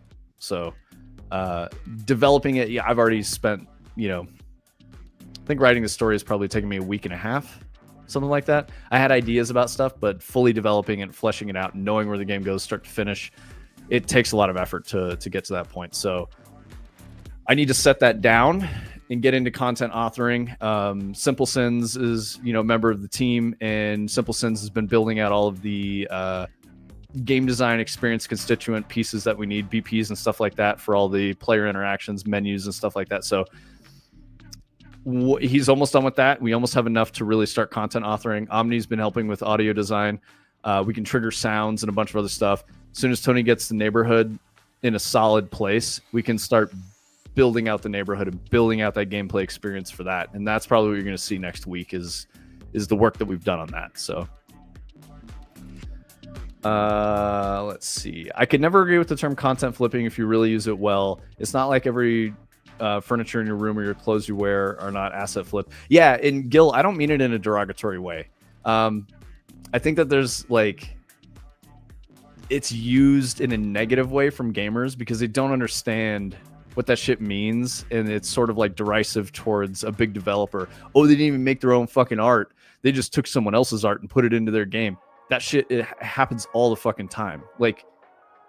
So we don't have an art person on our team that makes 3D art for us. We don't have a digital artist in that way. We have a 2D artist, and he's done all our branding and graphic design and stuff like that. He's great, but he can't give us a ton of time. So we have to be very careful with how we use our resources. And since we're doing this very specific deadline, we just got to shortcut shit. We have to. So focus on the things that we can control, that we're good at. Tony building out this Lost Woods prototype and making all that system work. Me writing the story, knowing what the game is start to finish. Simple Sins building out some very simple player verbs. I think I've talked to you guys a little bit. Oh, okay, yeah, I'll do this. I'll go over the pillars. So game design pillars are really important. This is something that, I learned through my experience being a professional game designer. Pillars matter a lot. And the reason they do is because it helps you contain scope creep and only add features to the game that complement the core of the experience. So for Dread, we have 6 pillars. The last two pillars are, they're a little hand wavy. They could be there, they could not be there. There's different ways to interpret what they are. But the first pillar is simple gameplay mechanics, enumerated as walking simulator and point and click discovery. Those are our two player verbs. We're not going to have sprint. We're not going to have jump. We're not going to have crouch. The reason why is because that helps a lot with player containment. What I mean is we don't want the player going into places to, where they could cause bugs and get out of an environment and like fuck up the experience for themselves. We don't want that. So if they can only walk, we're good. And we're probably going to use invisible walls in a few places just to stop the player from getting in a place where we don't want them to go breaking the game and causing problems for themselves. Bugs, right? Avoid that. Keep it very simple in that regard. So that's pillar 1, simple gameplay mechanics. Pillar 2, this is a single player game. We're never going to do multiplayer because that creates a whole slew of other design problems and scope creep that you have to account for. So easy. No need to enumerate that any further. Pillar number 3, the monster is never shown. We're not going to have a monster because when you do that, you have to create a 3D mesh for it. You have to create a character rig. You have to animate the character rig. You have to create an audio suite that supports that as an antagonist. You're going to need visual effects that support the monster being scary. It's a bunch of scope creep. So we're not going to do that. We're going to rely on audio and visual stuff in terms of like visual effects and, that kind of thing. So that leads into pillar number 4, which supports this idea that, the other pillars that I was talking about. Audio-driven psychological horror. Audio first. That's going to be the most important piece. And especially if you guys watch that Vardio clip or the Vardio playthrough that I posted in Discord, that makes a lot more sense. You'll see exactly what I mean. The environment is not really changing when you're playing Vardio, but the sounds are and where they trigger. So there's an interplay between familiarity from the player as they learn a part of the space and then catching the nuance of differences that make things very unnerving and spooky. So the visuals that are going in only support the audio-driven horror, the jump scares, the unnerving audio soundscape, the ambience, all that stuff. Pillar 5, Lost Woods environmental exploration. We are definitely doing that. That's going all the way through the game, start to finish. But you could make an argument about whether or not that's a full pillar because it's more of a guideline. I don't think the game would totally fall apart if we break from that a little bit. But again, if we deviate, then we have to have other design considerations and content authoring to support something outside of that Lost Woods gameplay. So, for instance, if we wanted to make it truly infinite, that becomes a bigger scope problem. So that's pillar 5. Pillar 6, narrative is delivered through environmental cues and interactable context clues. So you guys, we were talking about reading in my video games. No, that's pillar number 6. There's going to be very, very little to no reading in the video game. And there you have it. As long as we abide by this shit, we can stay in scope and we can deliver a focused experience. That's why that shit matters. So making pillars is really tricky. It takes a lot of experience as a designer to know what pillars are, how pillars work, what is actually a pillar, and what's just kind of an idea that maybe isn't a pillar that's a little fuzzy. So that's why I say the first 4 are definitely pillars. The game doesn't work without any of those. So if you violate any of those pillars, the game starts to fall down and the experience isn't as solid and focused as what we're on. The last 2, like I was saying, they're a little fuzzy. You could fudge that a bit and change things around, still be in service of the first 4 pillars. Yeah, I think that's kind of it for talking about pillars. I know you guys got some more chat things going on. Oh, Brightside's back. Omni, Brightside's here. I do like this violet low light sky, Sicario vibes. Yeah, dude. And we haven't even done like a lighting pass yet, right? That's gonna be like no, yeah. I just turned that down to look a little moodier when I dude, it's good. Test them. So Gil says, "Oh, I agree with you. Just watch it as legit as if you're making a fast food truck using asset flipped. Ready-made buns and burgers is not cheating." Yeah, I don't think it's cheating at all. I really don't. I think you get into like a weird ethical dilemma if you're a big studio with funding and you're asset flipping, I think that's the only way I would see it as like a negative.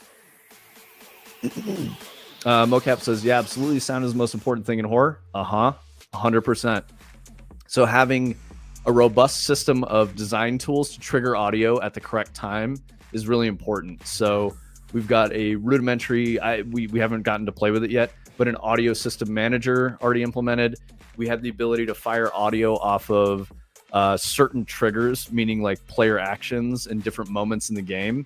And that's how we're going to fire those moments. And like that will really support the horror gameplay.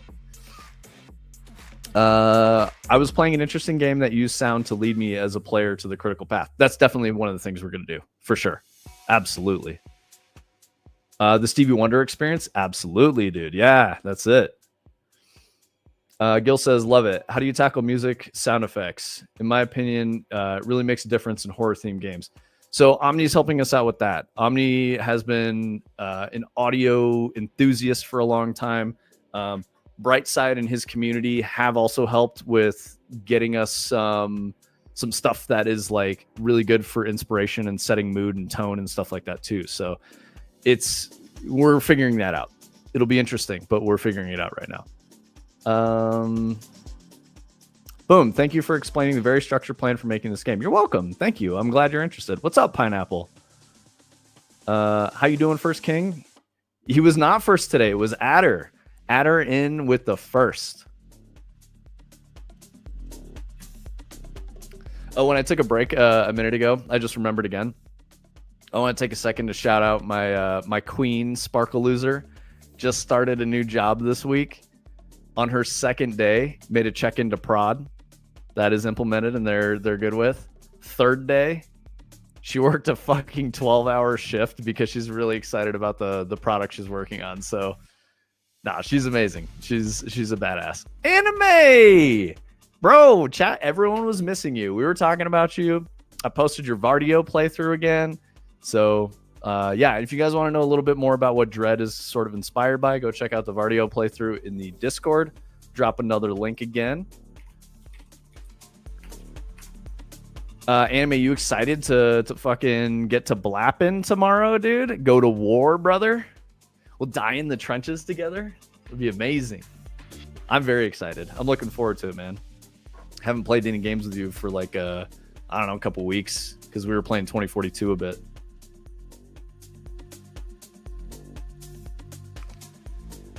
Omni, she's not going hard because that's the expectation. She's just really excited because she's been doing that same job for so long that just working on something new is super compelling to her. So she's just crushing it. I'm very proud of her. She's a wonderful person and amazing. I am also very excited for BF6, dude. In anime, you remember when you were sort of like joking that we're going to be the only ones with those skins? I think we are going to be the only ones with those skins, dude. Omni didn't finish his battle pass. Adder got a fucking PS5 just to play. And Adder was saying he doesn't have a crew, so I told him he could come play with us too if he wants to.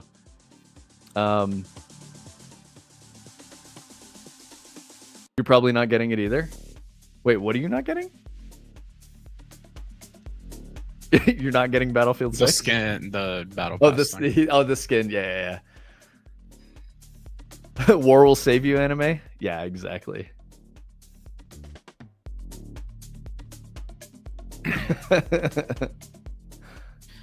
No, Omni.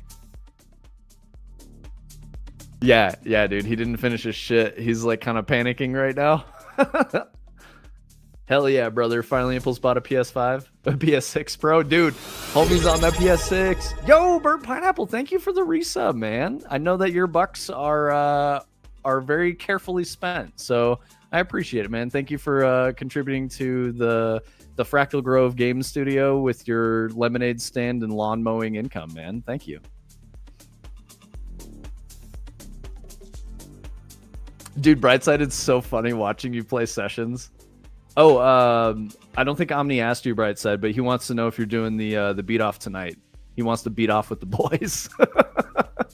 In case you guys don't know, he does a music production challenge that is called the Brightside Beat Off on Thursdays. Let me shout him out here.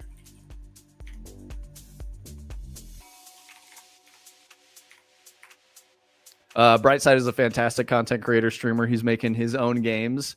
He's been very supportive of us, one of the early community members, and yeah, he's a very cool dude, very entertaining streamer, and he's got a good stream. It's really entertaining. Fair warning, it might not be for. I would say it's probably rated R. If we're being real, your stream's probably rated R. We're a little closer to PG-13, I think, for our stream, or PG. You know, I don't know.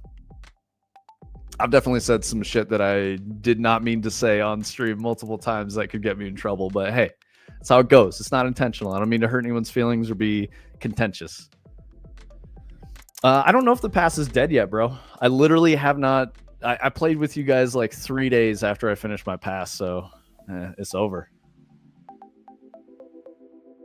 I'm about to play this new game, Emotionless, The Last Ticket. Okay, dude. Yeah, tell me about it. Send me a link or something. Yeah, thank you, dude. I love your playthroughs. Brightside says he's NC-17. Or what am I even doing on this platform? I'm just waiting for your hot tubs, beaches, and pools stream. You know, I seen you getting swole, bro. I bet you get some new subs if you're out there, man.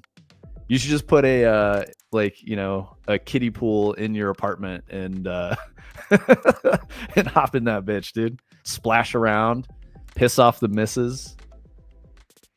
It's the husband's prerogative, dude. You gotta be a little annoying sometimes, you know. A ball pit, pineapple. That's a great idea.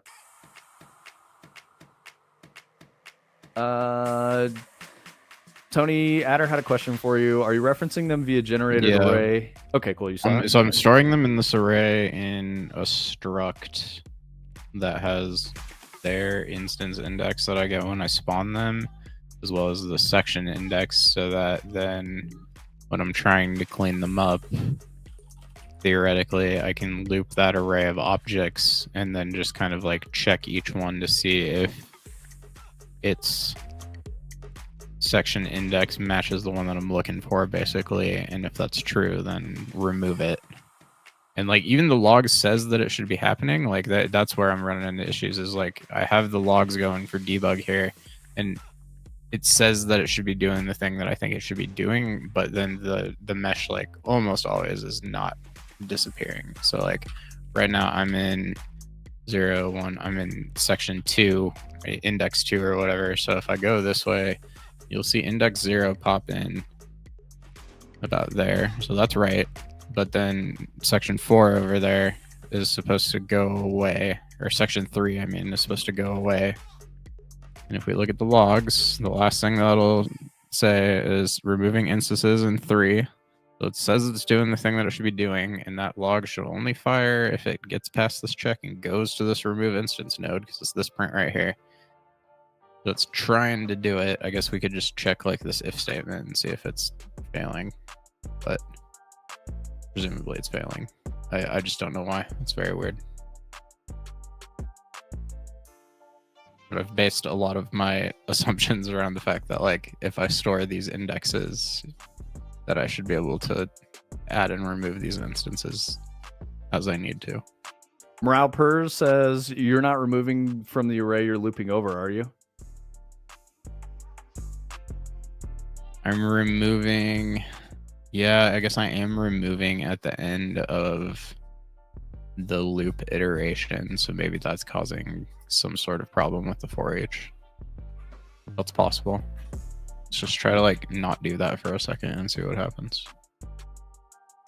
Oh, Brightside, that reminds me. Do you want to send us anything for Slice and Dice or Silent Sonata that we could throw into Dread as like an Easter egg, like on a billboard or some shit or whatever? Like an image, or can it be a video of you with the legs from your stream, maybe? Yes, dude. Anything you want to give us. If you want to throw some shit, we'll find a way to work it in there. But that's totally up to you. If you don't want your stuff in our game, that's totally okay, and I understand. But you know, I'd like to shout you out if possible. Okay, well, I got rid of it and now it's not working at all. That's awesome. That's spawning. That's not going away. What the fuck? And if we put this back, is that gonna... This this gonna make it work again? I don't think it should make it work again, but that would be weird if it did.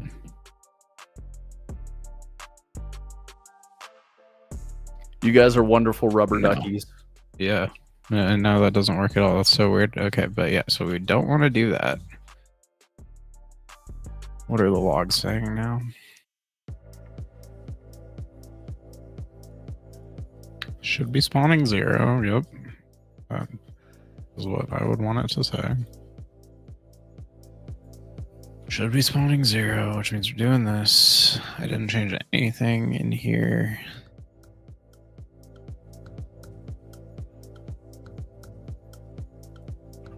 Oh, you know, I know what it is now. This is the other thing I kind of run into with the generate button that I was talking about to you guys is like, since I recompiled the blueprint and I guess like the construction script ran or something, it's kind of the same thing I was talking about yesterday if you were here and I was trying to explain the weird issue that I was having with the performance. But since I recompiled, like the streets and stuff being generated and saved in an array in memory isn't there anymore, and so now I need to click this button again, even though it doesn't seem like anything changed. That should fix those references that need to exist. That's something I'll probably have to like check on begin play and just make sure is good before the game starts, but I think that should mean that this should work better now. Oh, now it's nice. What did we do? Explode. We did something. Assertion failed. Instance index less than get max instance index. So we tried to delete an instance that didn't exist, I guess. Something like that.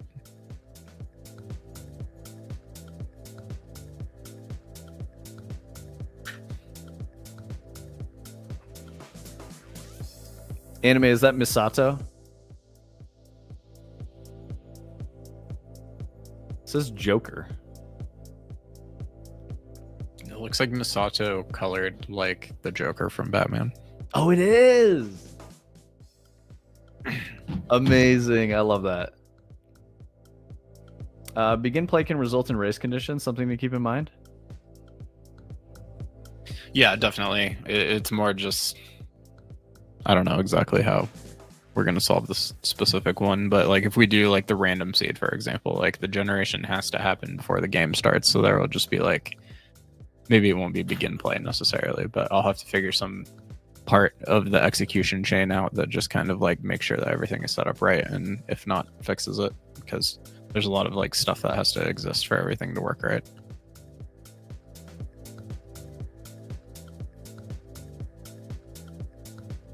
My beard is at the itchy stage. Next week it will be fine. Yeah, exactly. I know you weren't talking to me, but I like to think about it as if you were. Yeah, exactly, dude. It's at the itchy stage.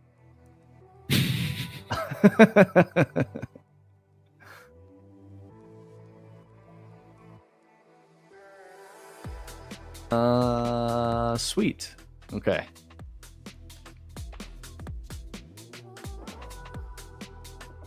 Wonder if I have anything else I can tell you guys about game design. I know that game design is really weird. I've talked about it a ton on the channel, but like, I think game design is like the least healthy and least mature discipline in game dev overall. There's a wild range of skill levels for game designers. Looks like you can't even access 2042 Battle Pass anymore. No, Omni! I'm going to wear that skin in every game and just remind you that you don't have it. Whatever ones you're missing. Yeah, except you know what they're going to do to you. You know what they're going to do to you? They're going to pull a bungee on you. And the day the fucking game comes out, there's going to be so many skins that are cooler than your skin that you worked 100%. So hard for, and you're going to be so mad.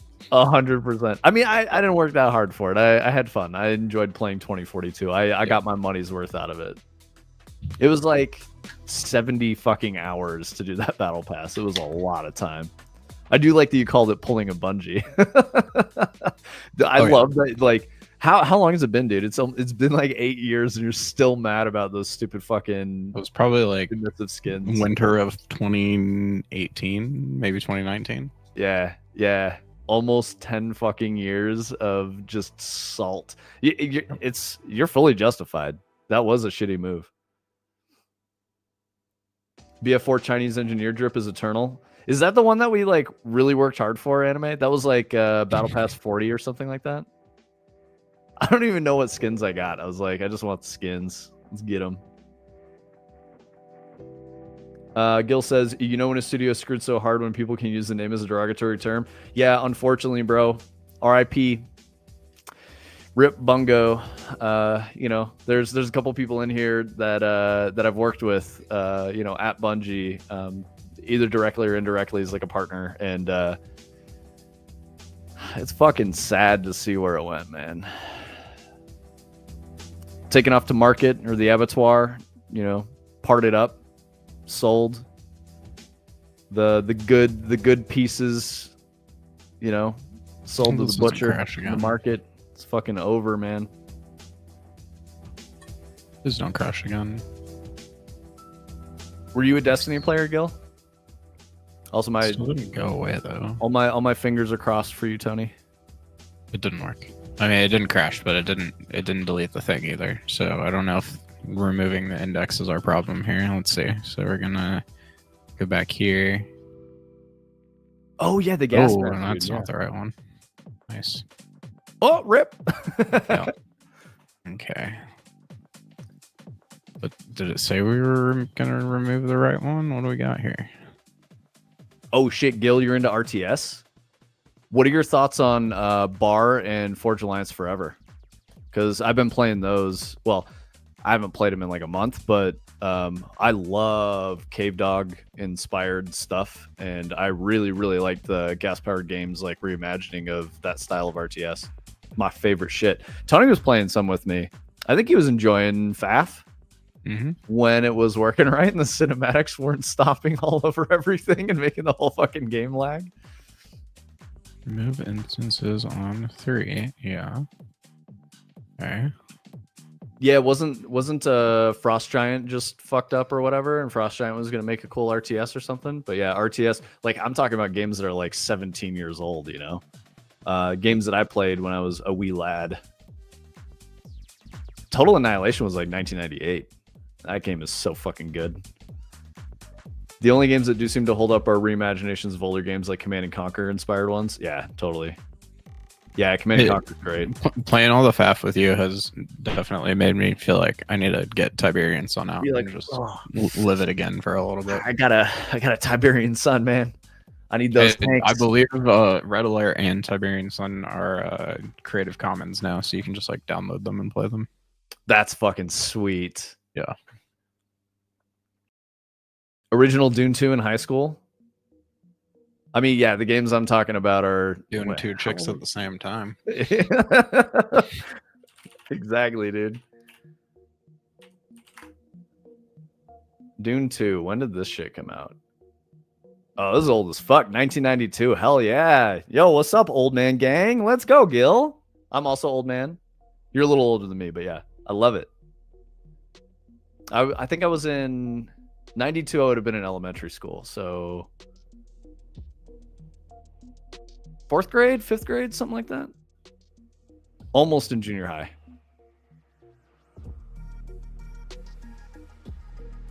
Yeah, Adder, you're a young buck still. I know you probably don't feel it. You're like, fuck, dude, 30 was wild.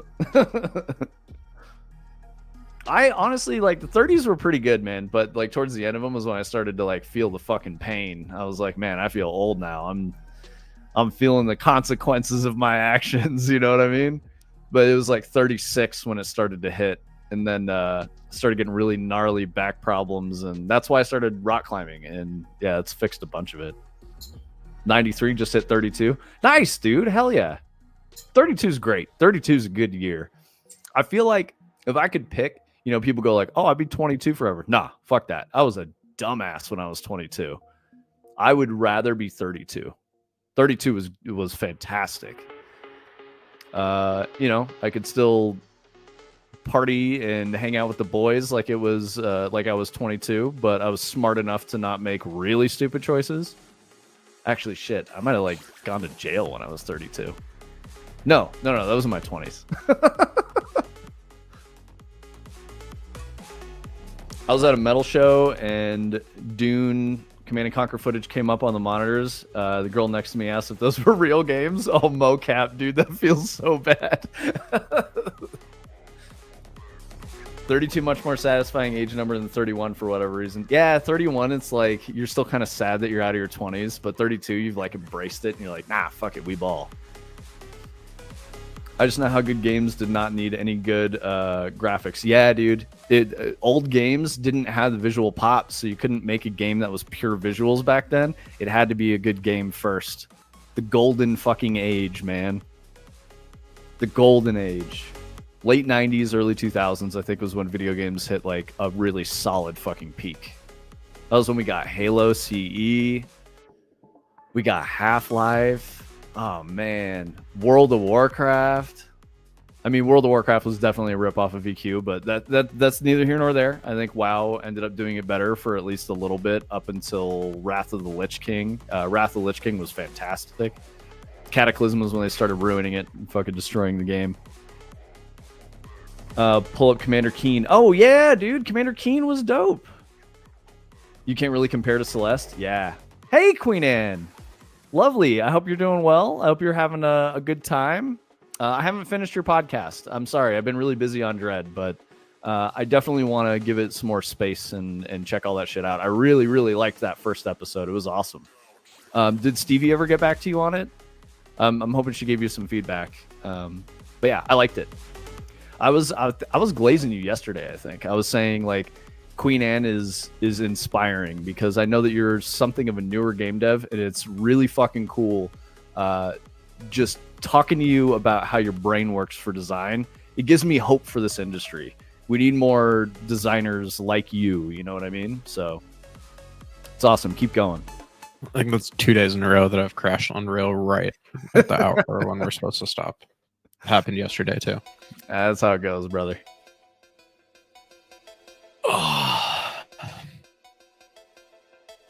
Yeah, I liked Commander Keen a lot, Gil. I remember playing that shit on PC. That was good. And I think it was not the 3D Duke Nukem. I feel like I played the 2D Duke Nukem too, but 3D Duke Nukem was great. But I also liked Doom and Quake and all that stuff. And Half-Life, of course, Half-Life 2. Stevie listened a bit, said she liked it a lot. Nice. That's awesome. I'm glad she was giving you that feedback because that shit's really important to help you grow. Yo, Anime. Thank you. Oh, the direct gift sub to Queen Anne. Amazing. Brightside is asking, how do you feel about the project, Tony? Mostly pretty good. I guess let me turn everything back on before we shut it down. But yeah, this part is... I always knew this part was going to be kind of tough. But overall, I was in a dark place yesterday before stream because I thought like the whole thing that I'd been working on for like 2 weeks was like maybe just not feasibly going to work, or like I don't know. I was like, how did I fuck this up so bad? And then it was just those stupid lights. So I'm glad it was easy fix. But aside from that, no, I think it's pretty cool. Let me get all this turned back on and we'll look at it.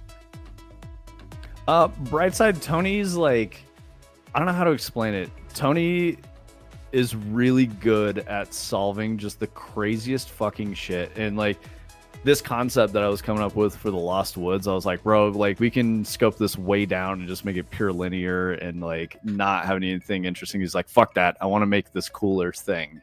And, he got a working prototype with gray boxes in like 4 days or something. So, and now we got this shit with trees and fucking houses and stuff. Obviously there's some bugs and perf stuff. The fuck is that? And probably just made a bunch of new bugs, but yeah. Oh wait. No worries, Anime. We're about to wrap up, brother. Thank you for coming through. Yeah, I'm excited to play BF6 with you tomorrow over the weekend. Yeah, 2D Duke Nukem was amazing when you got the shoes with the double jump. Yeah, absolutely. Yeah, no, it's looking pretty good. No, Dude. all this is like randomly generated houses and trees and streets and lights and all that shit. And then if I start running this way, there's a big hole in the ground. I don't know if we can actually get to the teleport point, but maybe. Yeah, Adder, you're totally right. The regret and baffled phase. Yes. Absolutely. The roller coaster, that's the real fun of game dev. And then you like, you get real like frustrated and sweaty and all that shit, and then you're just like, it fucking works. I'm not gonna touch this, put it down. No, I mean, admittedly, we run into that same place on Hyperskate. It feels like every 2 weeks, where it's just like, I don't know if it's even gonna work, man. I gotta like figure it out and understand it. Like, a lot of that experience is definitely playing into this right now. But yeah, I think it's working okay. My fans are going pretty hard right now, but this is like totally unoptimized too. They are, dude. They're all in chat just cheering for you. Yeah. But so usually the road's supposed to be there, and the idea is that the section beyond that hole is kind of an exact copy of the section behind me. And so when I hit this teleport, we're kind of doing what the stairs in Super Mario 64 do, and we're teleporting back to a spot that looks exactly the same, and generally the illusion works pretty good.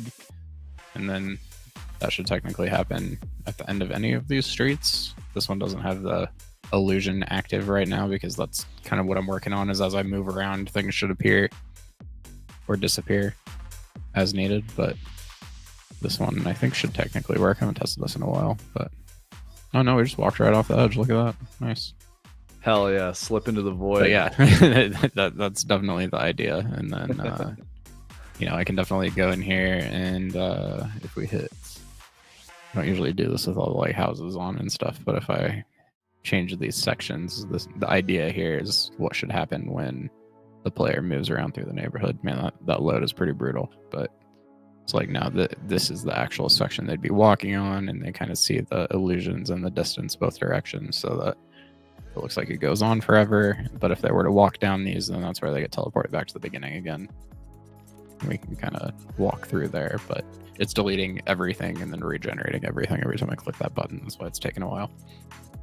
Thank you, Gil. And that's why the challenging part here is like we have to make it so like as I enter a new section, it's gonna like cull out everything in the previous section, kind of generate the ones ahead of me, so that everything isn't popping in and out. But I have to keep track of everything that's generated and kind of like have some idea of where it is, so that I can know when it needs to be deleted or re-added.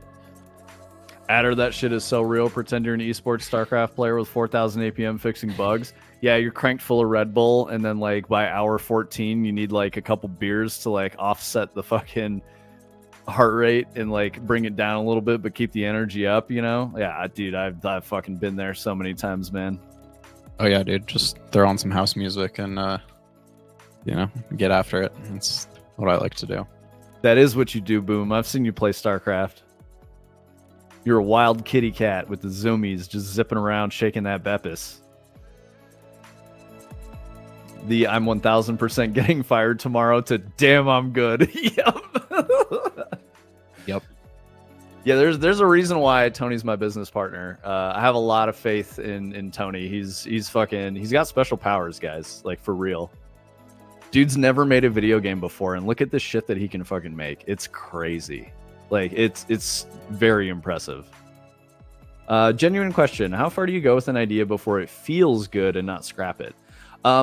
So that's kind of like my superpower is I can imagine a whole game in my head, and that's why I write stories out. It's like that's just an important piece of what I do. I've got the vision, as they say, That's why, I worked with anime at Bungie, and he's told me that many times, like, dude, I fuck with the vision. You got it. Like, Tony's told me the same thing. So it's a really hard thing, Gil. I've talked about it a bunch on the stream, but it's a learned skill. You have to, if you've ever, researched or like listened to what Kojima talks about, there's a reason why dude's got crazy ideas. He's reading stories, listening to music, watching movies, consuming art, seeing how people express themselves, and finding his own voice through all of that. I do the same thing. And it's not because Kojima did it. It's because of just my upbringing and how I got you know, got to where I am today. So I've always been telling stories and creating characters and, you know, doing that. It was the way I entertained myself when I was a kid, when I was bored, before we all had screens and phones and shit like that. So yeah, but you see the end product, not the breaking points in the middle. Yes and no. It's a tricky trade-off. I will get to a point and I'm like, this detail's not important to explore yet. And the only real way that you'll find it, what the answer is like when you're in the sauce. That's why it's important for us to get to the end-to-end playthrough, even in gray box and prototyping, because then we can start playing it and see what the feeling is.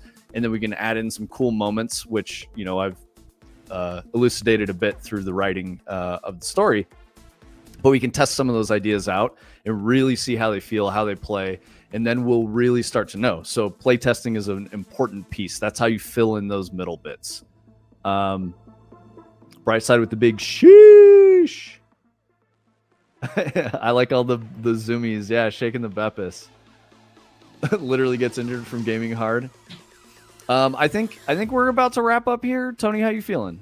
You want to wrap this? We're gonna wrap up. Yeah. Cool. Crashing. Thank you guys. Thank you everyone for coming through and hanging out with us. We're gonna do Dread for 2 more weeks, so we'll probably do a little bit of Dread after. I think it's like 3 more weeks. Oh, is it? Here, where are we? Yeah, it's only the 9th. We got a hell of time. Yep. We got 3 more fucking weeks. Hell yeah. So yeah, you guys should expect to see Dread for a while. Yeah, thank you, Brightside. Everyone have a great weekend.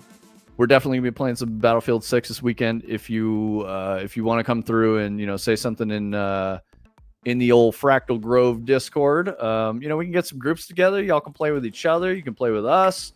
Whatever you want to do, come through. If you have questions about Unreal, come through that way. I know a lot of you guys already know this whole spiel. If you want to see some more of what we're working on and check out our socials, we use socials to fund the whole game studio. So any follows, any subs, whatever that, you know, any contribution you guys want to make, it goes very, very far for us. We are unfunded. We are funded by you guys. So because of that, we can cover operations costs and continue to do this thing that we're doing. Taking big swings and taking big risks, and we're trying to make this thing go. So it's been an amazing couple of years, you know, since we started this, and it's only getting better. So all you lovely people, have a wonderful weekend. We will see you next week with more Dread. Enjoy the Battlefield 6. Hop through the Discord. Say hello to people. There's a really friendly group of creators in there. Some very talented people. I think that's it. I wanted to say something else. I already glazed Brightside. If you want to go check him out, he's going to be streaming later tonight, and he's awesome. Yeah, thank you, everyone. Thank you, Hyperons. Thank you, Brightside. Thank you, Adder. Thank you, Gil. Thank you, Morale Per. I don't know if you've chatted before. I just don't fully recognize your name, which is maybe a good sign because we're getting bigger. But I love having you here. Thank you, Boom, as always. Thank you, Omni. Thank you, Anime. Thank you, Queen Anne. Keep going. Do your thing, Queen Anne. Mega Mocap, you're awesome. If you want to drop some stuff to share your things, you're always welcome to in the Discord. We just ask that you don't spam, be respectful, you know, let other people share. But yeah, I think I got everybody. Pineapple's getting the flu shot. But yeah, thank you guys. We love you. Thank you so much for the support. We will see you next week. Be safe. Have fun. Don't be too safe. Have enough fun. And we will catch you guys next week. Yeah, dude, go for it. Drop that short film. Peace, guys.